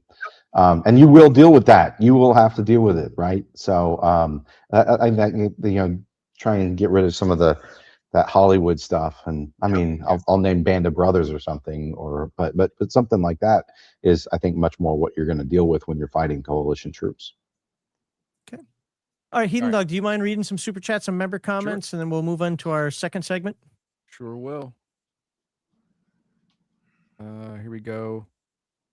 Walter T says Northern Gun in Wellington Industries has you covered. Just pop into your local showroom today. Yeah, again, in 1% of the cities on the planet, you're going to have a major showroom like that. But in 99% of the rest of the world, you're not going to have that. But yeah, I mean, that is the reason why adventurers, mercenaries, whatever, go to major towns to resupply with reliable munitions. Yeah, I can get, a refurbished, MDC version of an AK-47 off the back of a truck. But is that going to be a reliable weapon? Flip a coin. That's basically it, But if you go to a major city, you buy from, a Northern Gun or Triax or whatever showroom, then yeah, you're going to get a reliable weapon, but you're going to pay for it. You're going to pay for that privilege. A lot of people have trouble finding it, or a lot of people is like, I'll just buy off the truck. It's fine. Then we have Doc Flamingo saying hi. Hey, Doc. Thanks for being a member for almost 2 years. Appreciate that. That's awesome. And Doc, I apologize for Friday. My internet went out. Well, yeah, I cut my internet out. That's actually what happened. It didn't go out. He made it out. So if you can, I don't know if you did already, but I sent you a message that I hope you can respond to, because I'm going to try to reschedule it for the 31st of July if you're available. So if you're still watching, please check that out. All right. And then we have Lord Lauren Soth gave these are two different messages, two Legion Myth memberships. And I didn't see anyone say, hey, thanks for the membership. If you got that membership, go ahead and thank Lord Soth here. That'd be great. Timothy Forelli, member for 31 months. That's awesome. Woo-hoo. Warlords of Russia explains this very well. I should have transferred it to North America. Yeah, Russians historically were always had to be more efficient than most people because of where they live. I don't know about efficient. I think stubborn. Well, they had to make everything last longer. That's what I'm thinking of, because they're the winters are long, right? So you got to make everything last. Manpower, food. You have to push equipment to its limit, because it's hard to Russians get forget about safety. Well, let's just put it that way. Okay, yeah. So safety is the first thing to go. Okay, right. Fair enough. And then CPK with $10. Thank you very much. I like the CS patrols their turf. I don't like the reading is illegal if you're not military or black market. Well, you don't need to read. Okay, we already know all of the computer terminals for normal CS civilians are pictographic in nature. You don't need to read or IT instructions. Hear me out. There are many languages that are based off of pictographs. Little pictures. Yeah. So, yeah, shut up. Well, that's what we got. Right here. I want to know how to cook a baked potato. You're not going to get, I mean, yes, you'll get written instructions because we're a literate society, but most of you are going to listen to the frickin' video. Yeah. the YouTube video or the stupid TikTok or whatever. Yeah. Or, And or even the AI text, the AI will read, speak the instructions to you. yeah, how many people out there when they're doing a text do more emojis than words? So I don't want to dive into this too greatly, but I think this is an actual really, really good point that might be lost on some people like myself. How prevalent are things like the equivalent thereof of cell phones or note computers or whatever we want to call them for the commoner in Rift's Earth? I'm not talking some random person stuck in the middle of the Appalachian Mountains. I'm talking like at least in the burbs or whatever. Like, how common is that kind of technology? Well, to set a baseline, I'll let Kevin answer maybe more detailed, but you notice in the very first illustrations of a Coalition Dead Boy, they have a RISC computer. Okay. Yeah, so certainly the military has it also throughout. I mean, I forget which book talks about basically the coalition has its own internet, basically. Yep. So in my mind, computers are in every household, or just about. And whether they have cell phones and stuff, we haven't really thought or talked about it because we haven't seen in depth the coalition society and all the ins and outs of the coalition states. Well, but you just have to think. Hang on. Coalition loves their propaganda, right? You want to put a screen in every home. Yep. Yeah, you want to have everyone connected to each other all the time, so you can flood them with your propaganda. Oh, and they have to be informed. So yes, there's they all have like a basic, like cable network and channel 3. I think coalition all the time. I think a lot of that's going to be like hardline, so they're laying fiber optic cables and stuff like that, because the rifts do and the ley lines, they do hamstring a lot of reliability and range with radio frequencies and stuff like that. So that can, it's like this is the maximum range, but this can be limited by ley line or rift activity. Right. The other thing is, there's no satellites, that no one's using communication satellites, right? So these are big things that we use we think about all the time, kind of seamlessly integrated with other, plug in our router into a fiber optic, internet transmission line. So I would imagine a lot of it's more hardline. But yes, being within the borders of of an actual coalition state on a map, you are going to have repeaters that go to the borders of the CS control. If you live within there, you will most likely have a reasonably reliable communication system. You've probably got I would imagine repeaters are more military. I would say you've probably got a hard line as much as possible, right, within those borders. Well, there's literally an organization in the coalition that covers this, and I only know this because of the songs, and that's the Department of Public Information. In fact, that's what their whole point of existence is, to propagandize you into being a good little citizen. Yes. Right. So you're hooked in. You're hooked in to, CS TikTok or whatever. CS Talk. All right. What else we got? Well, I'm ready for the next segment as soon as you get through all the super chats and so forth. I did. Oh, no, there's one more. Oh, there is? Yeah. Oh, okay. Oops, sorry. Paladin Steve, member for 3 months. Thank you very much. Military can read? Other than the Air Force and their golf carts, what military member needs to read? Hold on. Nobody knows that inside joke because that's from Brian's channel. And yes, when we were covering first edition Mech Warrior, we were talking about aerospace pilots and how they kept stealing golf carts and so forth because we have to have our golf courses on our military bases. And that's what's worth fighting for. I don't need tungsten. I don't need food. I need my golf cart or my golf course. There you go. But no, the military, they can read. They have to read because they have to follow orders, and sometimes orders have to be written down. So usually that's limited to like higher level officers and intelligence and stuff like that. Yes. And Marines have to read to know what flavor of crayon they're getting. Exactly. Yes. Like, apparently now I have to add CS golf courses. There you go. Yes. Oh man, nobody would ever leave. At least they keep what would be the equivalent of the Air Force for them? All right. So we're talking all this coalition talk. let's go into the second segment, which actually expands upon on them a little bit more, plus the Empire of Humanity, or really any evil organization. Now, this question came highly charged in today's politics. I took a lot of that out because I don't think that this conversation needs to involve that, but I still think it's a good conversation to have. So I've edited the question a little bit, which goes now something like this. Some gamers I've spoken with see the Coalition as a much more black and white villain than the morally gray faction it was originally intended to be. First of all, is that true or false? We'll get to that in a moment. And how would you present the idea of playing a Coalition soldier to modern audiences? Okay, for the first part of that question was the Coalition supposed to be like the absolute bad guys, or was there supposed to be some moral wiggle room in there? Yeah, always there's supposed to be some moral wiggle room, because in the real world, look, again, we like to have our villains, our enemies, black hat, all that stuff. Yeah, they're all bad.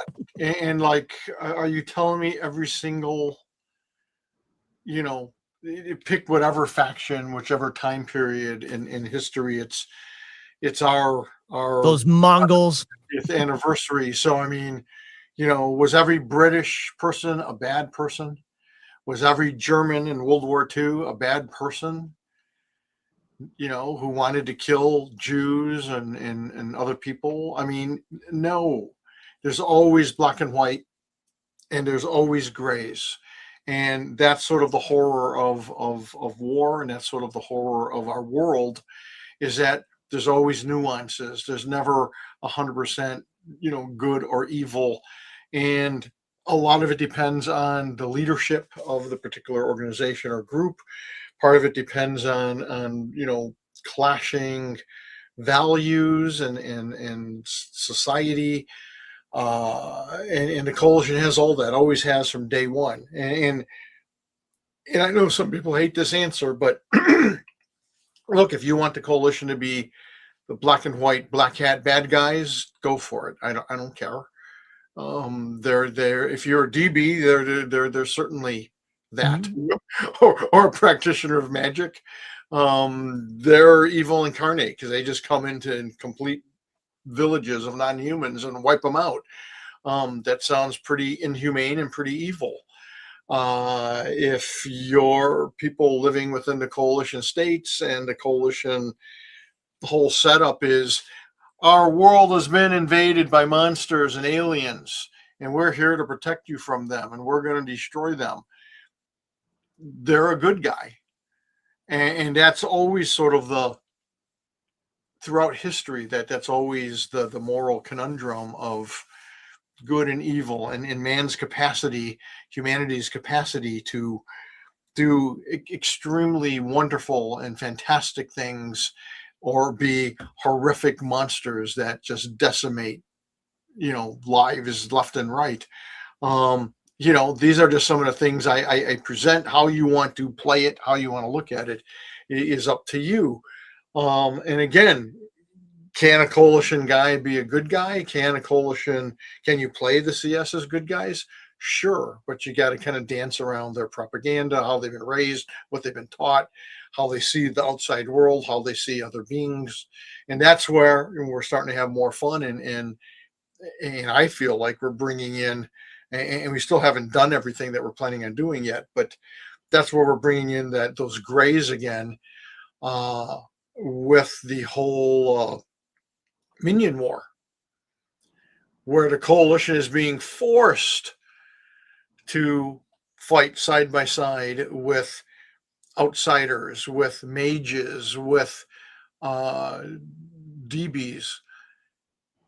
And they're seeing, gosh, they're not just, baby eating monsters or horrific, barbaric people. They're noble, and they're strong, and holy crap, he just saved my life. This devil man or Grackletooth just took a bullet for me.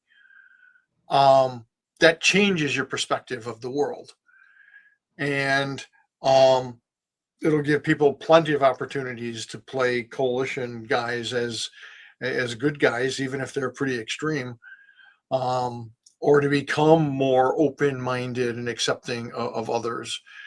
So it's something humanity has dealt with since we crawled out of a tree. So it's in there. Use it as much as you want, or don't. It's fine. Yeah, I have a little bit to say here because I know that there's people online that are like, oh, they have like this like fifth grader level understanding of good and evil and fascism and Nazism and all this stuff. And they're like, oh, coalitions, Nazis, you're terrible for writing them. And it's Really? like the stupidest take, like, oh, George Lucas is bad for creating the Empire as villains in Star Wars. What are you for? And to present them in a complex light is I think the hallmark of good storytelling. Like Kevin says, you can use them how you want, but if you're asking us how to run it, I think it should be tough.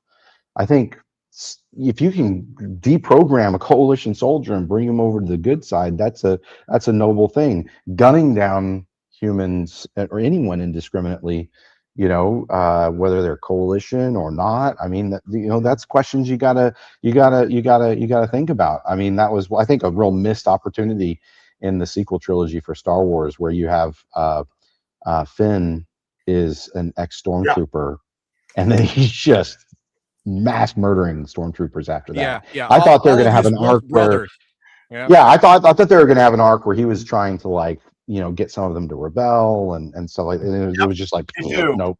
No, so I thought that was a real missed opportunity. But one of the things you have to remember is the coalition uses a lot of iconography that doesn't necessarily mean that they're actually what they're saying.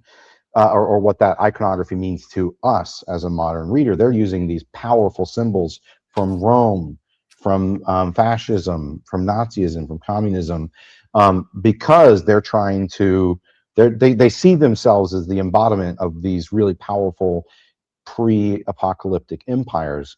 Are they actually fascists or Nazis? Well, I mean, if you look at the, killing DVs and stuff like that, sort of. But at the same time, like their economy is actually more like the state owns everything at the end. So it's actually more communist, or more like modern China, which is, communist with Chinese characteristics, and Chinese characteristics is a functioning like market layer. And so if you get big enough though, the commies come in and just seize everything. So they're really not exactly what a lot of people, I think, very simplistically try to make them out to be. They're a very unique creation for this setting. And I think if you just put modern labels on them as being, alt-right or alt-left or whatever, I think you're missing the fucking point. And I think that it's really childish to come in and start hating on people for looking at it very nuanced. It's kind of like, I don't know if you guys, if there's any like Gundam fans, but in the Xeon and versus the Federation, I mean, there's kind of good guys and bad guys on both sides. There's corruption on both sides, right? There's power plays on both sides, and it's not that like that's one of the things I think is great storytelling for Gundam. There's people who are actually like fans that are like, I like Xeon better than the Federation or whatever. But I think it's the same kind of thing here. You can look at the coalition, and I think there's a lot of layers to it and what can be done with it. I mean, I don't know how much to say exactly, but I actually wrote an entire and worked with some writers to create an entire campaign which delves into what happens when you're recruited as militia and absorbed into the coalition state of El Dorado. And then you kind of see it from within and have to make decisions about what you're going to do as you've basically been co-opted from local militia into a coalition irregular force that's being trained. And it hasn't seen print because it was it was, I guess, a touchy subject for some people, but Kevin really liked it. So question for you based on that though, is every order that a coalition soldier going to get just going to be, this Uncle Palpatine, this thing, wipe them out, all of them? Or are they normally just on kind of like, reconnaissance, check for some I mean, if a coalition soldier sees a random DB is well, your job, you got to stop everything you're doing, go gun them down right now.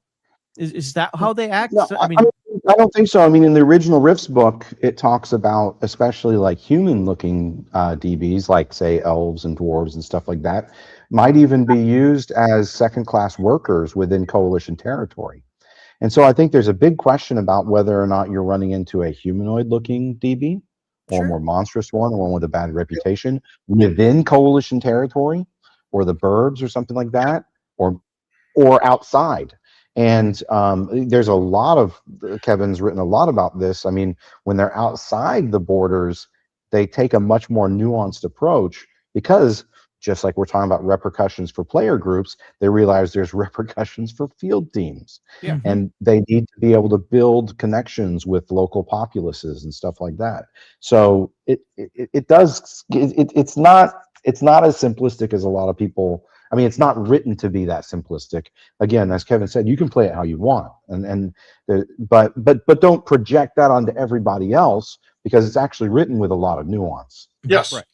I think of it like this: if you are a coalition squad, your leeway in killing DBs that you just happen to run across depends on how close you are to the coalition center, how close you are or how far away. The closer you are, the more leeway you have.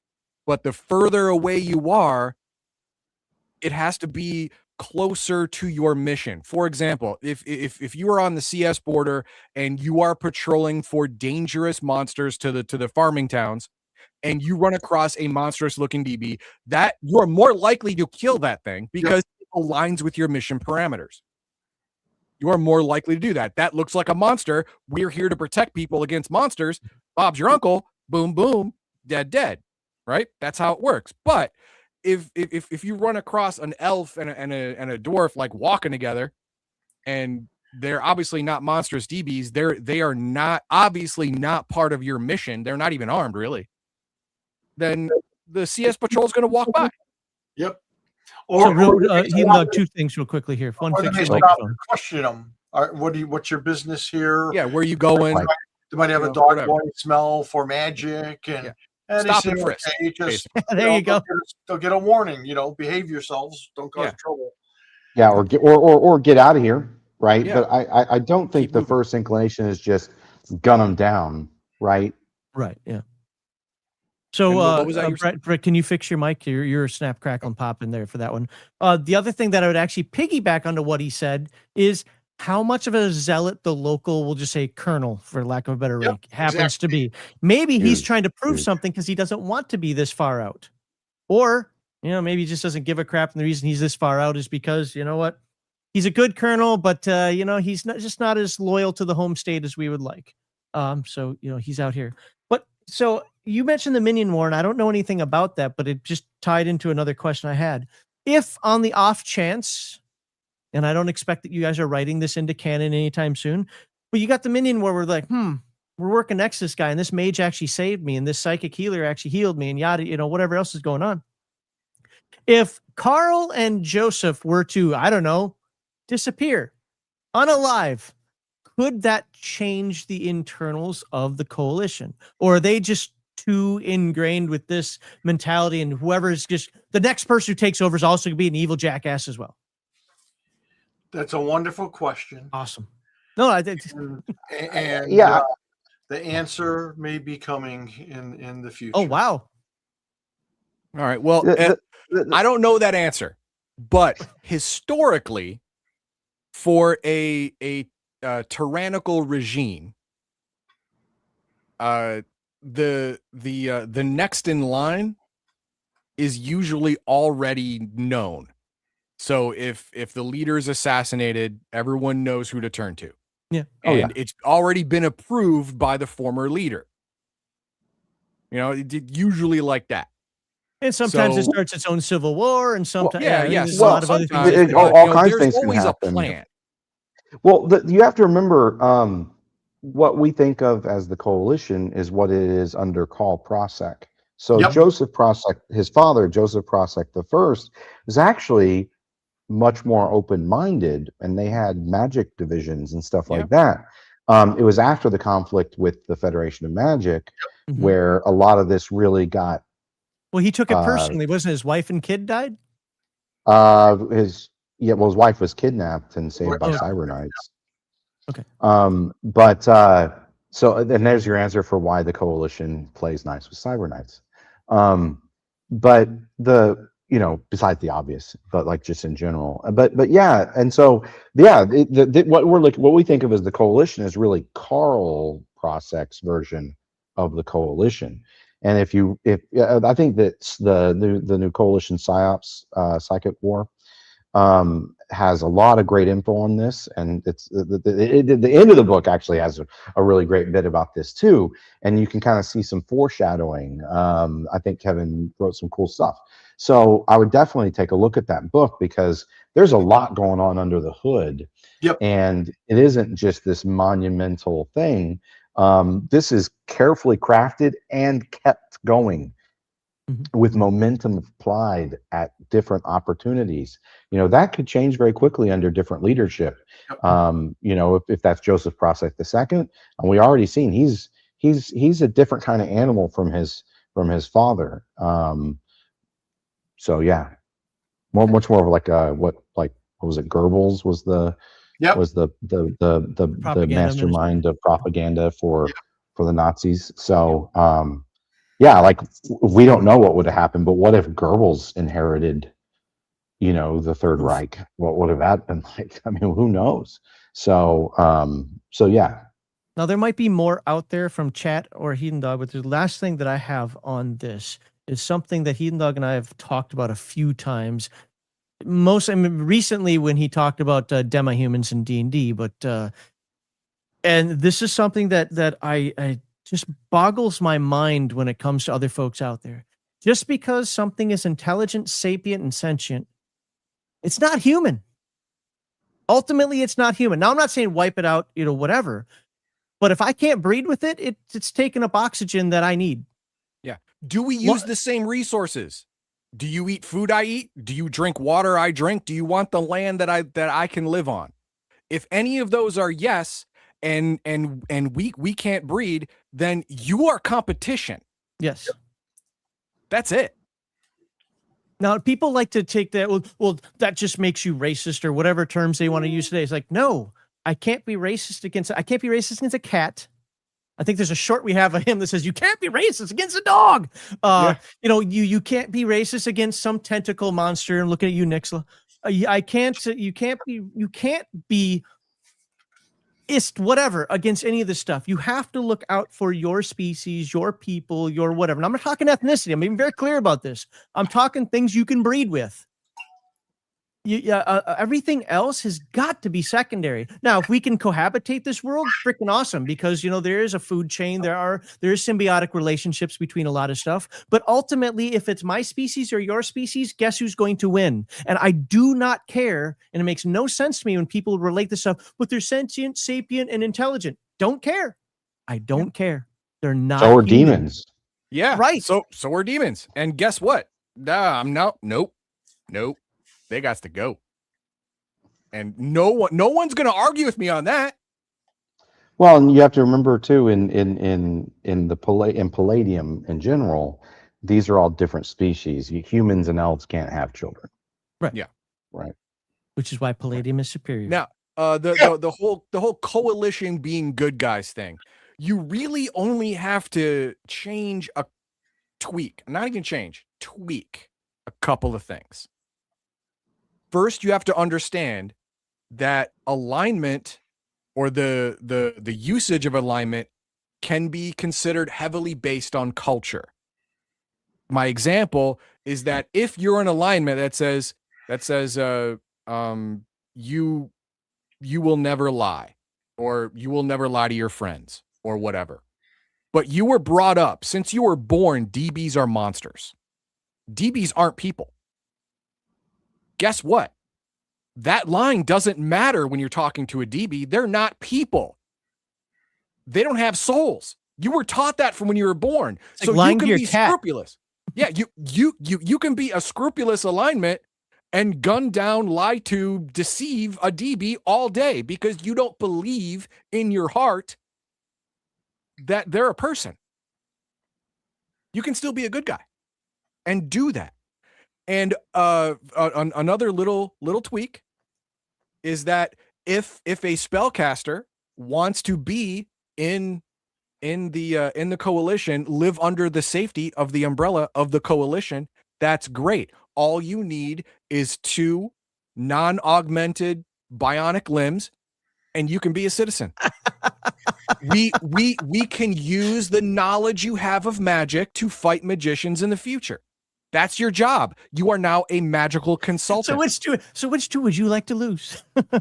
One hand, one foot. From you. Doesn't matter. Doesn't matter. As long as you can't cast spells, you are useful for your knowledge. We don't want you for your magic. We want you for your mind. And look, you're going to be superior. You're going to be stronger. You're going to be better. What was that Steve Austin thing? You're going to make him stronger, better, faster. Yeah, whatever. Better, faster. But, yeah.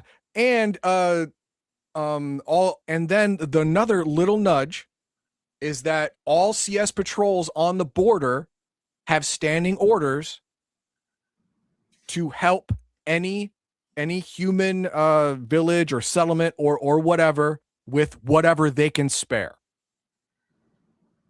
That will not impact their mission to completion. Oh, I don't think that's even a tweak. That should happen anyway. That should happen anyway. You're right. Assumed.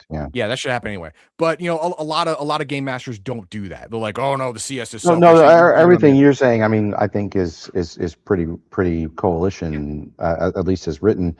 Again, are they the good guys? I don't think that's the intent. But at the same time, I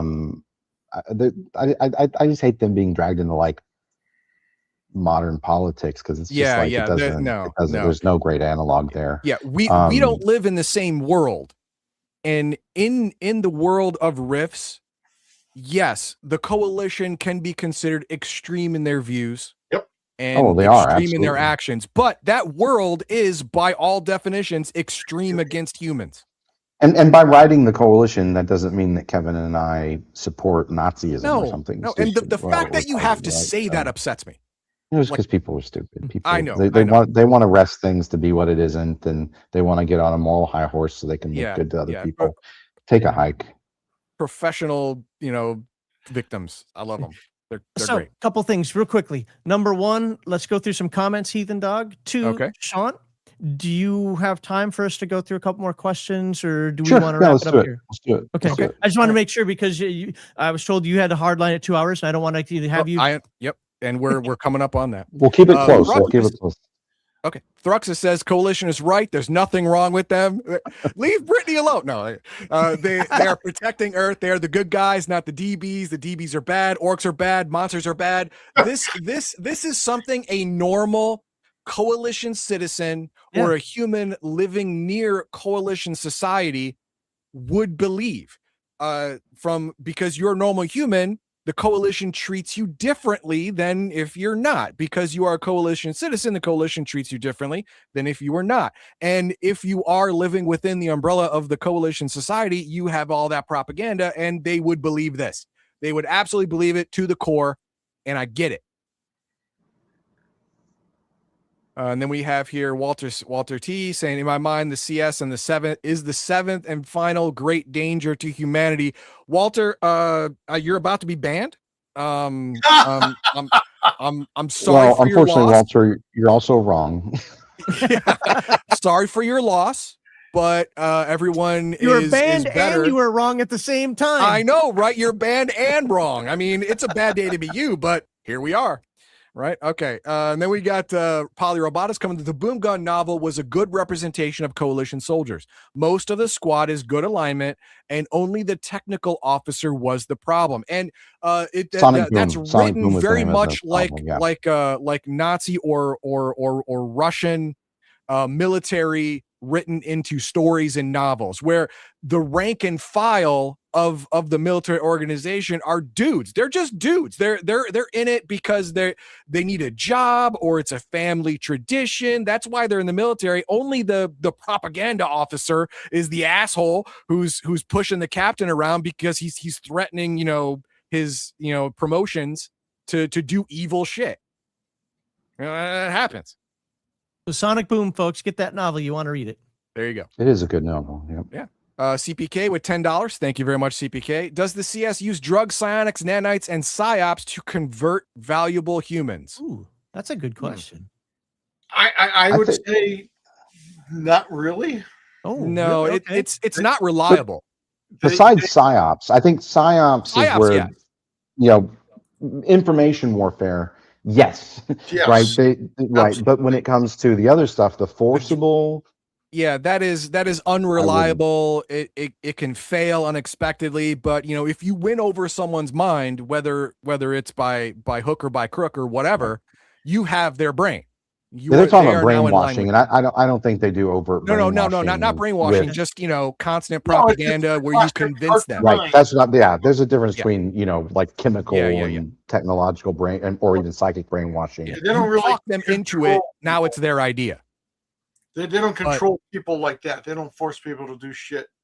No, You know, MK Ultra. they valuable will targets. convince you they're right, and then you will pick up the standard. And your choice is to that's find cool. out that they are right when they push you out of town, and you're Yeah. getting eaten by things that are And you're flying around. getting eaten by all the damn DBs out Yeah, I there. should have listened to that coalition recruiter. Yeah. Exactly. Or, oh, stupid. Maybe in my next was life, right. I'll be I am lucky gonna enough get to be eaten by a born demon. coalition. Yeah, there you go. Timothy Farelli, would a dog boy team call for a missile support to delete a village harboring a team of magic users? Again, this actually goes back to what I was saying before.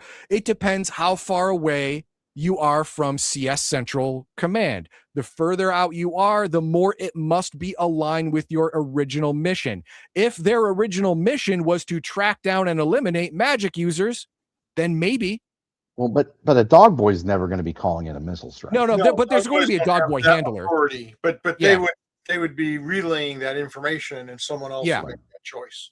Who's a good Yeah, boy? I'm just making that Yeah. But differentiation. dog they're packs not like always ruff, have ruff, a ruff, ruff, human ruff, officer you know? with them to, you know, guide them, you know, make sure they stay on track, stuff like that. And they would be the ones to call in a strike if needed. Yeah. You know, but The dog boy starts baying at the moon, then you know it's time to call in the airstrike. Yeah, Fido's not calling in a Hellfire missile. Yeah. and that's what we got. All right. Well, since we have a little more time here, there are a few. I sent them a few questions that you guys had asked on the Discord, but there's one that Sean said he'd be willing to take, even though Kevin gave his answer already, and that has to do with psionics, because I think Sean wanted to put another take on this that might be good for folks out there. So I will ask the question, and it's full. It's a little wordy, but we'll get to it so that everybody knows what the question was. Question for Sean and Kevin. Would like each to answer separately. Kevin already gave his answer, and if Kevin wants to give it again, he can. I posted on the Discord. It's up to him based on what they've run. Please avoid the whole GM has a choice. I know that one. Looking for an answer along the lines of, if you had to make a choice and make it fair, which option would you choose and the reason why? Is there a published or unpublished rule, or sometimes house rule or homebrew, that allows different levels of psychics to learn new psionic abilities? There, we finally got to the question. Like one new psionic power every 5 levels of experience for major psychics, every 7 level for minor psychics, and only if you're lucky and roll master psychic every 3 levels. That's very specific, by the way, unless it's from an OCC that allows or gives psychic abilities, powers, or PCC.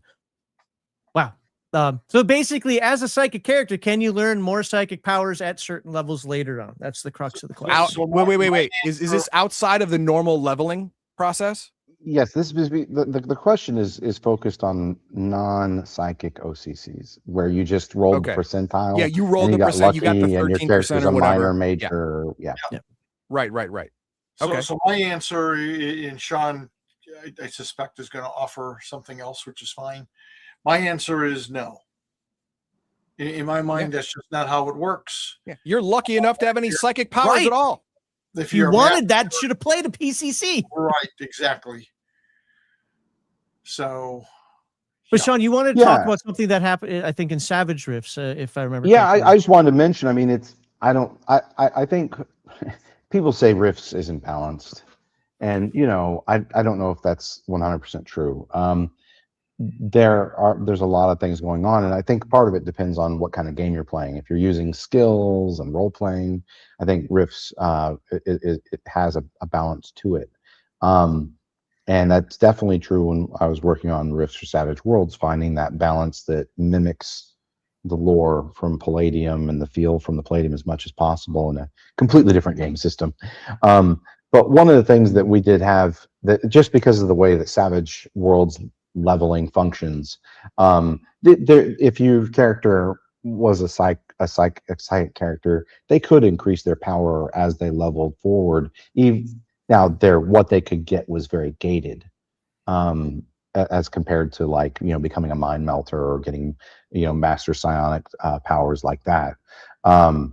But there was a little bit of progression. I don't think it's like a terrible idea, but in Rifts currently as written, especially with that, you got lucky with 10%, you're making a trade-off basically for skills and your psychic powers. And if you were going to do something like this, I would say that it would actually be really important to do something like you're getting a minor power by giving up probably 2 secondary skill advancements or something like that.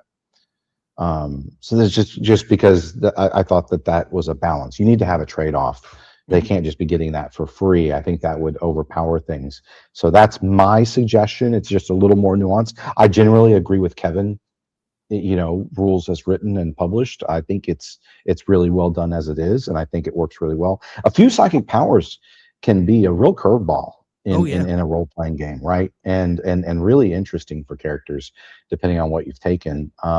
But if you're going to do something like that, that's what I would suggest doing. I would definitely not ever allow any, master, psionic type powers, and I would gate it to if they're, usually there's the categories, like they get healer or physical or something like that. I would do something like that, but in exchange for, again, sacrificing skill advancements, secondary skill advancements. By the way, we have an entire gamer talk with these guys talking just about psychic powers. And we got to go ahead and read that now. I'm gonna shut up for this one. This has to happen now. I drink therefore I am. No, that's me. That's Max right now with $100. Thank you very much. Appreciate it. Heathen Dog ticks me off. Oh, nope, I don't appreciate as much anymore. But we're gonna go on because it's $100. I'm happy as a clam. So yeah, this is all gospel now. Heathen Dog ticks me off with poor takes that make me rage read to prove him wrong. Then I produce a better product. Kevin, keep it up. At the end of the world, there will only be 3 things left: Twinkies, cockroaches, and Palladium books with a slight peel from 1994 with the Palladium peel. That's right. But I am both happy and sad for you. I drink, therefore I am. I'm sad that I tick you off with my what you call poor takes that make you rage read to prove me wrong. But I'm happy that anger solidifies into you making what you believe is a better product. I'm happy for that. But ideally you should take what I have as gospel and then use that as your better product. Ideally, that should be it. Spoken like a coalition officer. Yeah, right? I drink, therefore I am. You're going to prove me right for saying those words now. Thank you very much. I filled that as full as I could put it in that shot glass for you, sir. Thank you very much for the super chats. And by the way, you pushed us over the limit, so we're going to have a giveaway today. So I had 2 more questions for these guys, but I think we got to jump into the giveaway. And we got to jump in the giveaway. Yep. And then we got to pop on out here. People have things to do today, apparently. So thanks again.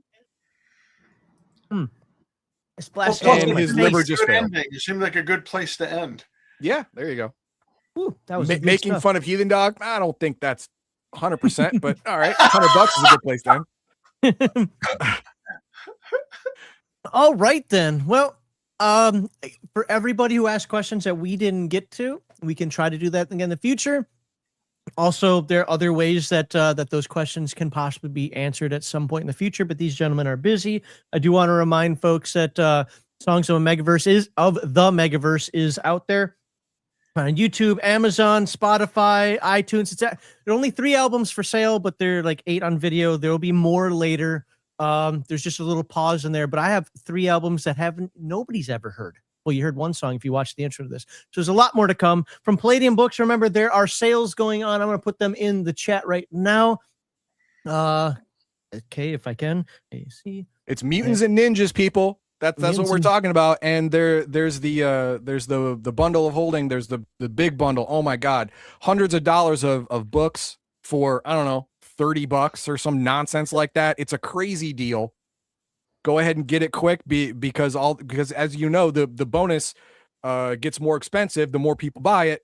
So get in there quick and get it basically, you know, at the ground floor. I feel like I'm selling stock. Get it at the ground floor. So yeah, go ahead and check out the Palladium Books website and the Humble Bundle of holding, and you can get your Ninja and Mutant game on. And remember, these things are special because the Ninja and Mutant books can be used in conjunction with other source books to enhance the material. So getting one extra book can actually change the way you play Rifts, or change the way you play Heroes Unlimited, or change the way you play After the Bomb. It can do that for you. So check it out. So any final words here? I'm getting the what do you call it? The giveaway set up here, just so you guys know that anytime that the guys from Palladium Books are on, we only do Palladium book gift certificate giveaways. So I mean, even if I prefer you don't do Drive-Thru RPG because they have gift certificates and they have PDFs now. So there's really no reason to do Drive-Thru RPG for today. So you have to get it from Palladium Books, but whoever wins this will get a $100 gift certificate for Palladium Books. So anything you guys want to add on this while I'm getting people added to the list? So Poly Robotics asked. Oh, go ahead, Kevin. Same thing, because Poly Robotics made the comment that, you know, you run out of food, eat a Zytikic. They taste like lobster, don't they? No, they do not taste like lobster. No, they don't. I was getting excited. No, he asked how much PP I have, because he said everybody knows that Kevin is a sideways 8. He never gets drained. So I'm actually a Time Lord. I have spells per day out of transdimensional. Oh yeah, he runs off a completely different system. He's an invader. You just called yourself an invader to the Palladium. No, he just hasn't Megaverse. upgraded. He just hasn't upgraded to 2E. He's got an old carburetor instead of the fuel injection. Yeah, I'm an original Palladium guy from the 80s. This is my first game, so it defines my fair enough. My stats, right? Fair enough. But no, there is a rifter for a cook who can cook mega damage creatures to make them edible to armies on the move. Yep. I recommend looking that up, because that is not something I would want to play as a player character, but as a hired NPC, invaluable for overland travel. Yep, invaluable. Yeah, that was a great article. Yeah. Okay, once again, Heathen Dog, you're gonna have to read this because it's so tiny on my screen. Let me put it up here. I gotta check one more person. Nope, I have to add one person, it looks like, if I can read that font. All right, so let me add one folk. Oh God, you can really see the scar from when I hit myself on Friday. Wow. Okay, that's going to have to do. That's good enough. Save character. Yep, he was at it. Good. All right, so everybody else should be in here as it stands. So back out of this. I cannot read any of this stuff. That's okay. I got it. And quick match. Let me share. And then somebody's going to get $100 gift certificate to Palladium Books. By the way, if you win, you got to send me your email address, because I literally copy and paste it. I'm not going to write it down. I'm going to copy and paste it. So if you spell it to me wrong, that's your fault. And yes, that has happened before. Yep. Why can't I share? I'm dumb. I don't know. You're a weirdo. Yeah, no, I was dumb. Oh, okay. I wasn't going to go that far, but no, I did. I went agree. there for you. Okay, okay. Turn that off. Water. Hold on. This. Where's the? We haven't done this in a while. Regenerate map is the middle one. Yeah. Yep. There we go. There. All right, Got it. and then the 150 speed. 150. Okay, that is I 150. think it's there. All right. All right. Okay, First- good luck to everyone. And let's see how this turns out. May the best murderer win. And begin game. Right there. All right, here we go. Starting off strong, 142. Oh my God, the 142. queen dies from extreme confusion. Dang it. You Every left time, the area no, by accident. I removed all this stuff. It's a Steam update that's doing this. Oh, okay, wow, everyone's dying. It's too fast. I Taylor know. Swift killed somebody. I don't know what happened. Oh my God, Kanye West is here. Oh my God, these are all NPCs being. Oh, everyone's being murdered by Beethoven and Kanye. Yeah, so real quickly, just so folks know, this happened a time before. I went in and removed all of those extra ones, and it took me forever to do it. Yeah. And R. Kelly's peeing on people. It's crazy. It's nuts in here. Nerdy Ogre killed a crafting gamer. Oh, Thruxus traps Elvis. Killing Elvis. Thruxus is the reason we lost the king. That is nuts. Mandela killed Mr. Rogers. It's NPC on NPC crime. They're supposed to be good guys. What are they doing killing Mr. Rogers? What the hell? Phil Collins activates God mode. Well, yeah, I understand that. Yeah, I mean, he is a national treasure. So there is that. Gandhi dominates with 3 kills. That is the most impressive headline I've seen in a long time. No, if you've ever played Civ 2, you know. Yeah, after a while, Gandhi's a nuke fanatic. Yep. All right, Hungry Ewok enters the Konami code and killed Eidolon. That's unfortunate. Disco Barbarian kills Samson. Oh, Disco Barbarian kills Gafunka Screw. I can't read that. That's I can't read anything, so I have you can't read. Limey Dragon gives Fair Fight Frank. Something. What? Okay. Gynosyphilades. Yep. That's a way to die. Yep. Law Dog convinces Newton that the apple did not fall from the tree. That's nice. Mandela kills Franz 42,000 with bad language. That seems fair. He's a big Palladium supporter too. Disco Barbarian's now dominating with 4 kills. Good. Hungry Ewok electrocutes Patrick Theophan Barnes with jumper cables. Okay. To the genitals. That was cold, man. That was cold. Hungry Ewok killed Tiger Woods with a house rule written in 1982, passed down as forbidden scripture. That was something. Gygax said it, so it must be true, right? Must be true. Don't. Gygax put it on, Van Gogh on a just napkin. died. Galileo is now killing Van Gogh. I mean, okay. Hungry Ewok uses the Weeping Angel power to kill Marx. Karl Marx is now dead, thanks to Hungry Ewok. Hungry Ewok kills John Skelly with a chopstick to the eye. That will also, I don't know about if it's fatal.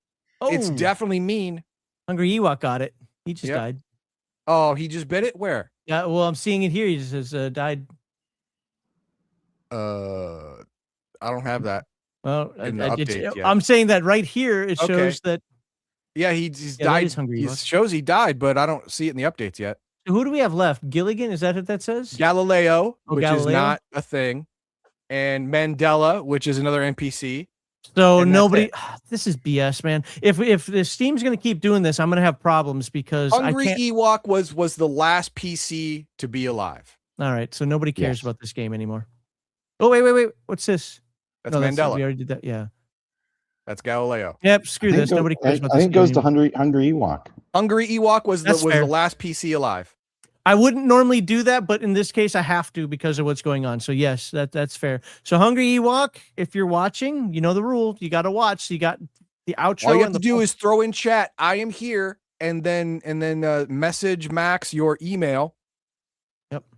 On Discord. And you are a winner. All right, let's get that off the screen. That is upsetting to know that every time Steam updates, this is going to be an issue. Oh no, Law Dog took 3rd place. Oh. Mandela got 2nd. Galileo got 1st. Law Dog was. So Law Dog it must have been seconds. It must have been less than a second. So, Law Dog is actually the winner. Hungry Ewok. Law Dog is a known member, and he's a huge Palladium supporter. I don't even know if there's anything he can get Yeah. Because I think he Law has Dog, everything. he answered rigged. It's rigged for him. Yeah. Well, Look at Law that. Dog, shoot me an email address so that I can get you the. Yeah, it was kind of That $100 gift card, which you will use on, Whoa. cups and T-shirts and stuff, because you probably have all the books. Yeah. Whatever you want to But, get. hey, you know Do what? you have the black, white, and red editions? Yeah. There you go. Well, he said, yeah. What are you, dumb? Of course I do. God, I have 3 of them. One of them's in my car, one's under my pillow, and one's on my shelf. Shut up. There. An exit game. I will look into this, because if it keeps doing this stupid update, then it's just either one more step that I've got to do. It takes a long time to remove all those names because you have to do it manually. Yeah, there's dozens of NPCs in the base game it's that you have to ridiculous. manually remove. There is no button to remove all NPCs, which sucks. Yeah, I wish there was. And the thing is what I add is in a completely separate file, so it's not like it would be hard. Yeah. Okay, Anyway, well, congratulations, Law Dog, on your victory against insurmountable odds. there you go. Absolutely. And I'll tell him behind the scenes, but I actually cheated for somebody in this one. There's a reason for it, and he still didn't win. So we know that cheating doesn't help. Yeah. I mean, if you do it right, if you're not cheating, you're not winning. That's how it is, but whatever. All right, so the outro is going to be one more song to get it to put us on our way. It's gonna be a song of energy, and you're gonna love it. But before we do that, if I can say one more thing. Yeah, please. Gonna give everybody a chance. Gen Con. Oh, right. If you're gonna be at Gen Con, come by the Palladium booth. I think we're 1523. We got a snazzed up booth. Okay. We got a wall of Ninja Turtle products. There's a coupon for Ninja Turtle savings and After the Bomb savings. And Sean will be there. I'll be there. Matthew Clements has been a recent addition. He's one of our authors, wrote the Northern Gun books and a bunch of other stuff, contributed heavily to Black Market. So he'll be there. Come on down, buy stuff, say hi. But yeah, definitely make your presence known to us. We're always happy to sign books and chat a little while. So come on down. Now to be fair, I know it's a meme. I've seen it on TikTok. I've seen it on Instagram. Like Photoshop pictures of smack Kevin in the face. Have a great day. Don't do that in real life, people. And is that real? Yes, it is now, because it's on the internet, so it's real. Lisa Myth is looking for a new co-host. So, Sean, any final words that you want to put out there? I think I'm having network issues because all 3 of you guys are jumping. If it was just Heathen Dog and Kevin, I'd say it's a Michigan you were thing. jumpy a second ago too. Yeah, so awesome. No, I just check out the sales we've got going, so you can get that great bundle of holding. We also have a lot of that mirrored with discounts on physical books as well. So check that out on our site. And thanks for everybody's fandom and patience with us as we keep pushing forward. So I am absolutely looking forward to next time. Today was really fun. And let me put this on the screen again. The Mount Rushmore of awesome people, except for what I look like in this picture? I look like me. No. I don't care about you. I care about me. No, you I look like me. Like an old receding hairline Matt Damon. I look fat. You look like me, and Kevin and Sean look like Kevin and Sean. I mean, what's up with that? Yeah, we do. Yeah. You know what? AI hates me. Yep. I'm done with AI for the rest of my life. No, I'm not. All right, everybody. Thank you very much for being here. Next week, we are back to, I am back to Dead Rain because Heathen Dog isn't cool enough to be here. And I look forward to talking to everybody then.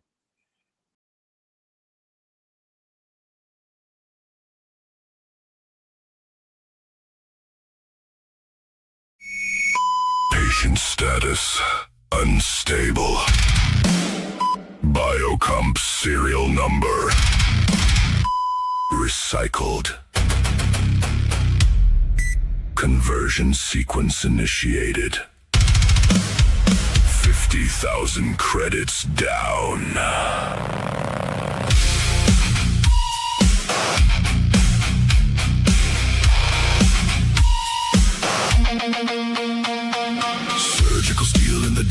light. 2,000 credits for refills tonight. Biodata whispers under my skin. Let IRMSS housing begin. 2 cuts made with 2 days between. A drug harness tight on a chemical dream. 2 to 8 weeks for the power to climb. A clock is born in a chop shop shrine. The harness is tightening, the sensors are bright. The injection collar is sealing tonight. Make me more than human. Put the clock beneath my skin. Feed the line till I come alive. And the countdown kicks within. Make me more than human. Let the hunger crawl inside. Stronger than my dying flesh. Till the process learns to lie. Coalition shadows still illegal parts. A dead man's color near a living heart. Bad calibration burns too bright. Narcolepsy drops me cold as night. Hyperstrength drummers in an iron hand. MIV with an empty jaw. Juice of psychosis walks the room. And the last call scratches at the wall. Memory fades like a radio hiss. Detox waits with a poison kiss. Migraine split where the needles shine. Nosebleeds mark the end of time. 400,000 for premium life. Paid back slow with a surgical knife. MIV. Rising. HSS. Redlining. Harness. Failing. Check out.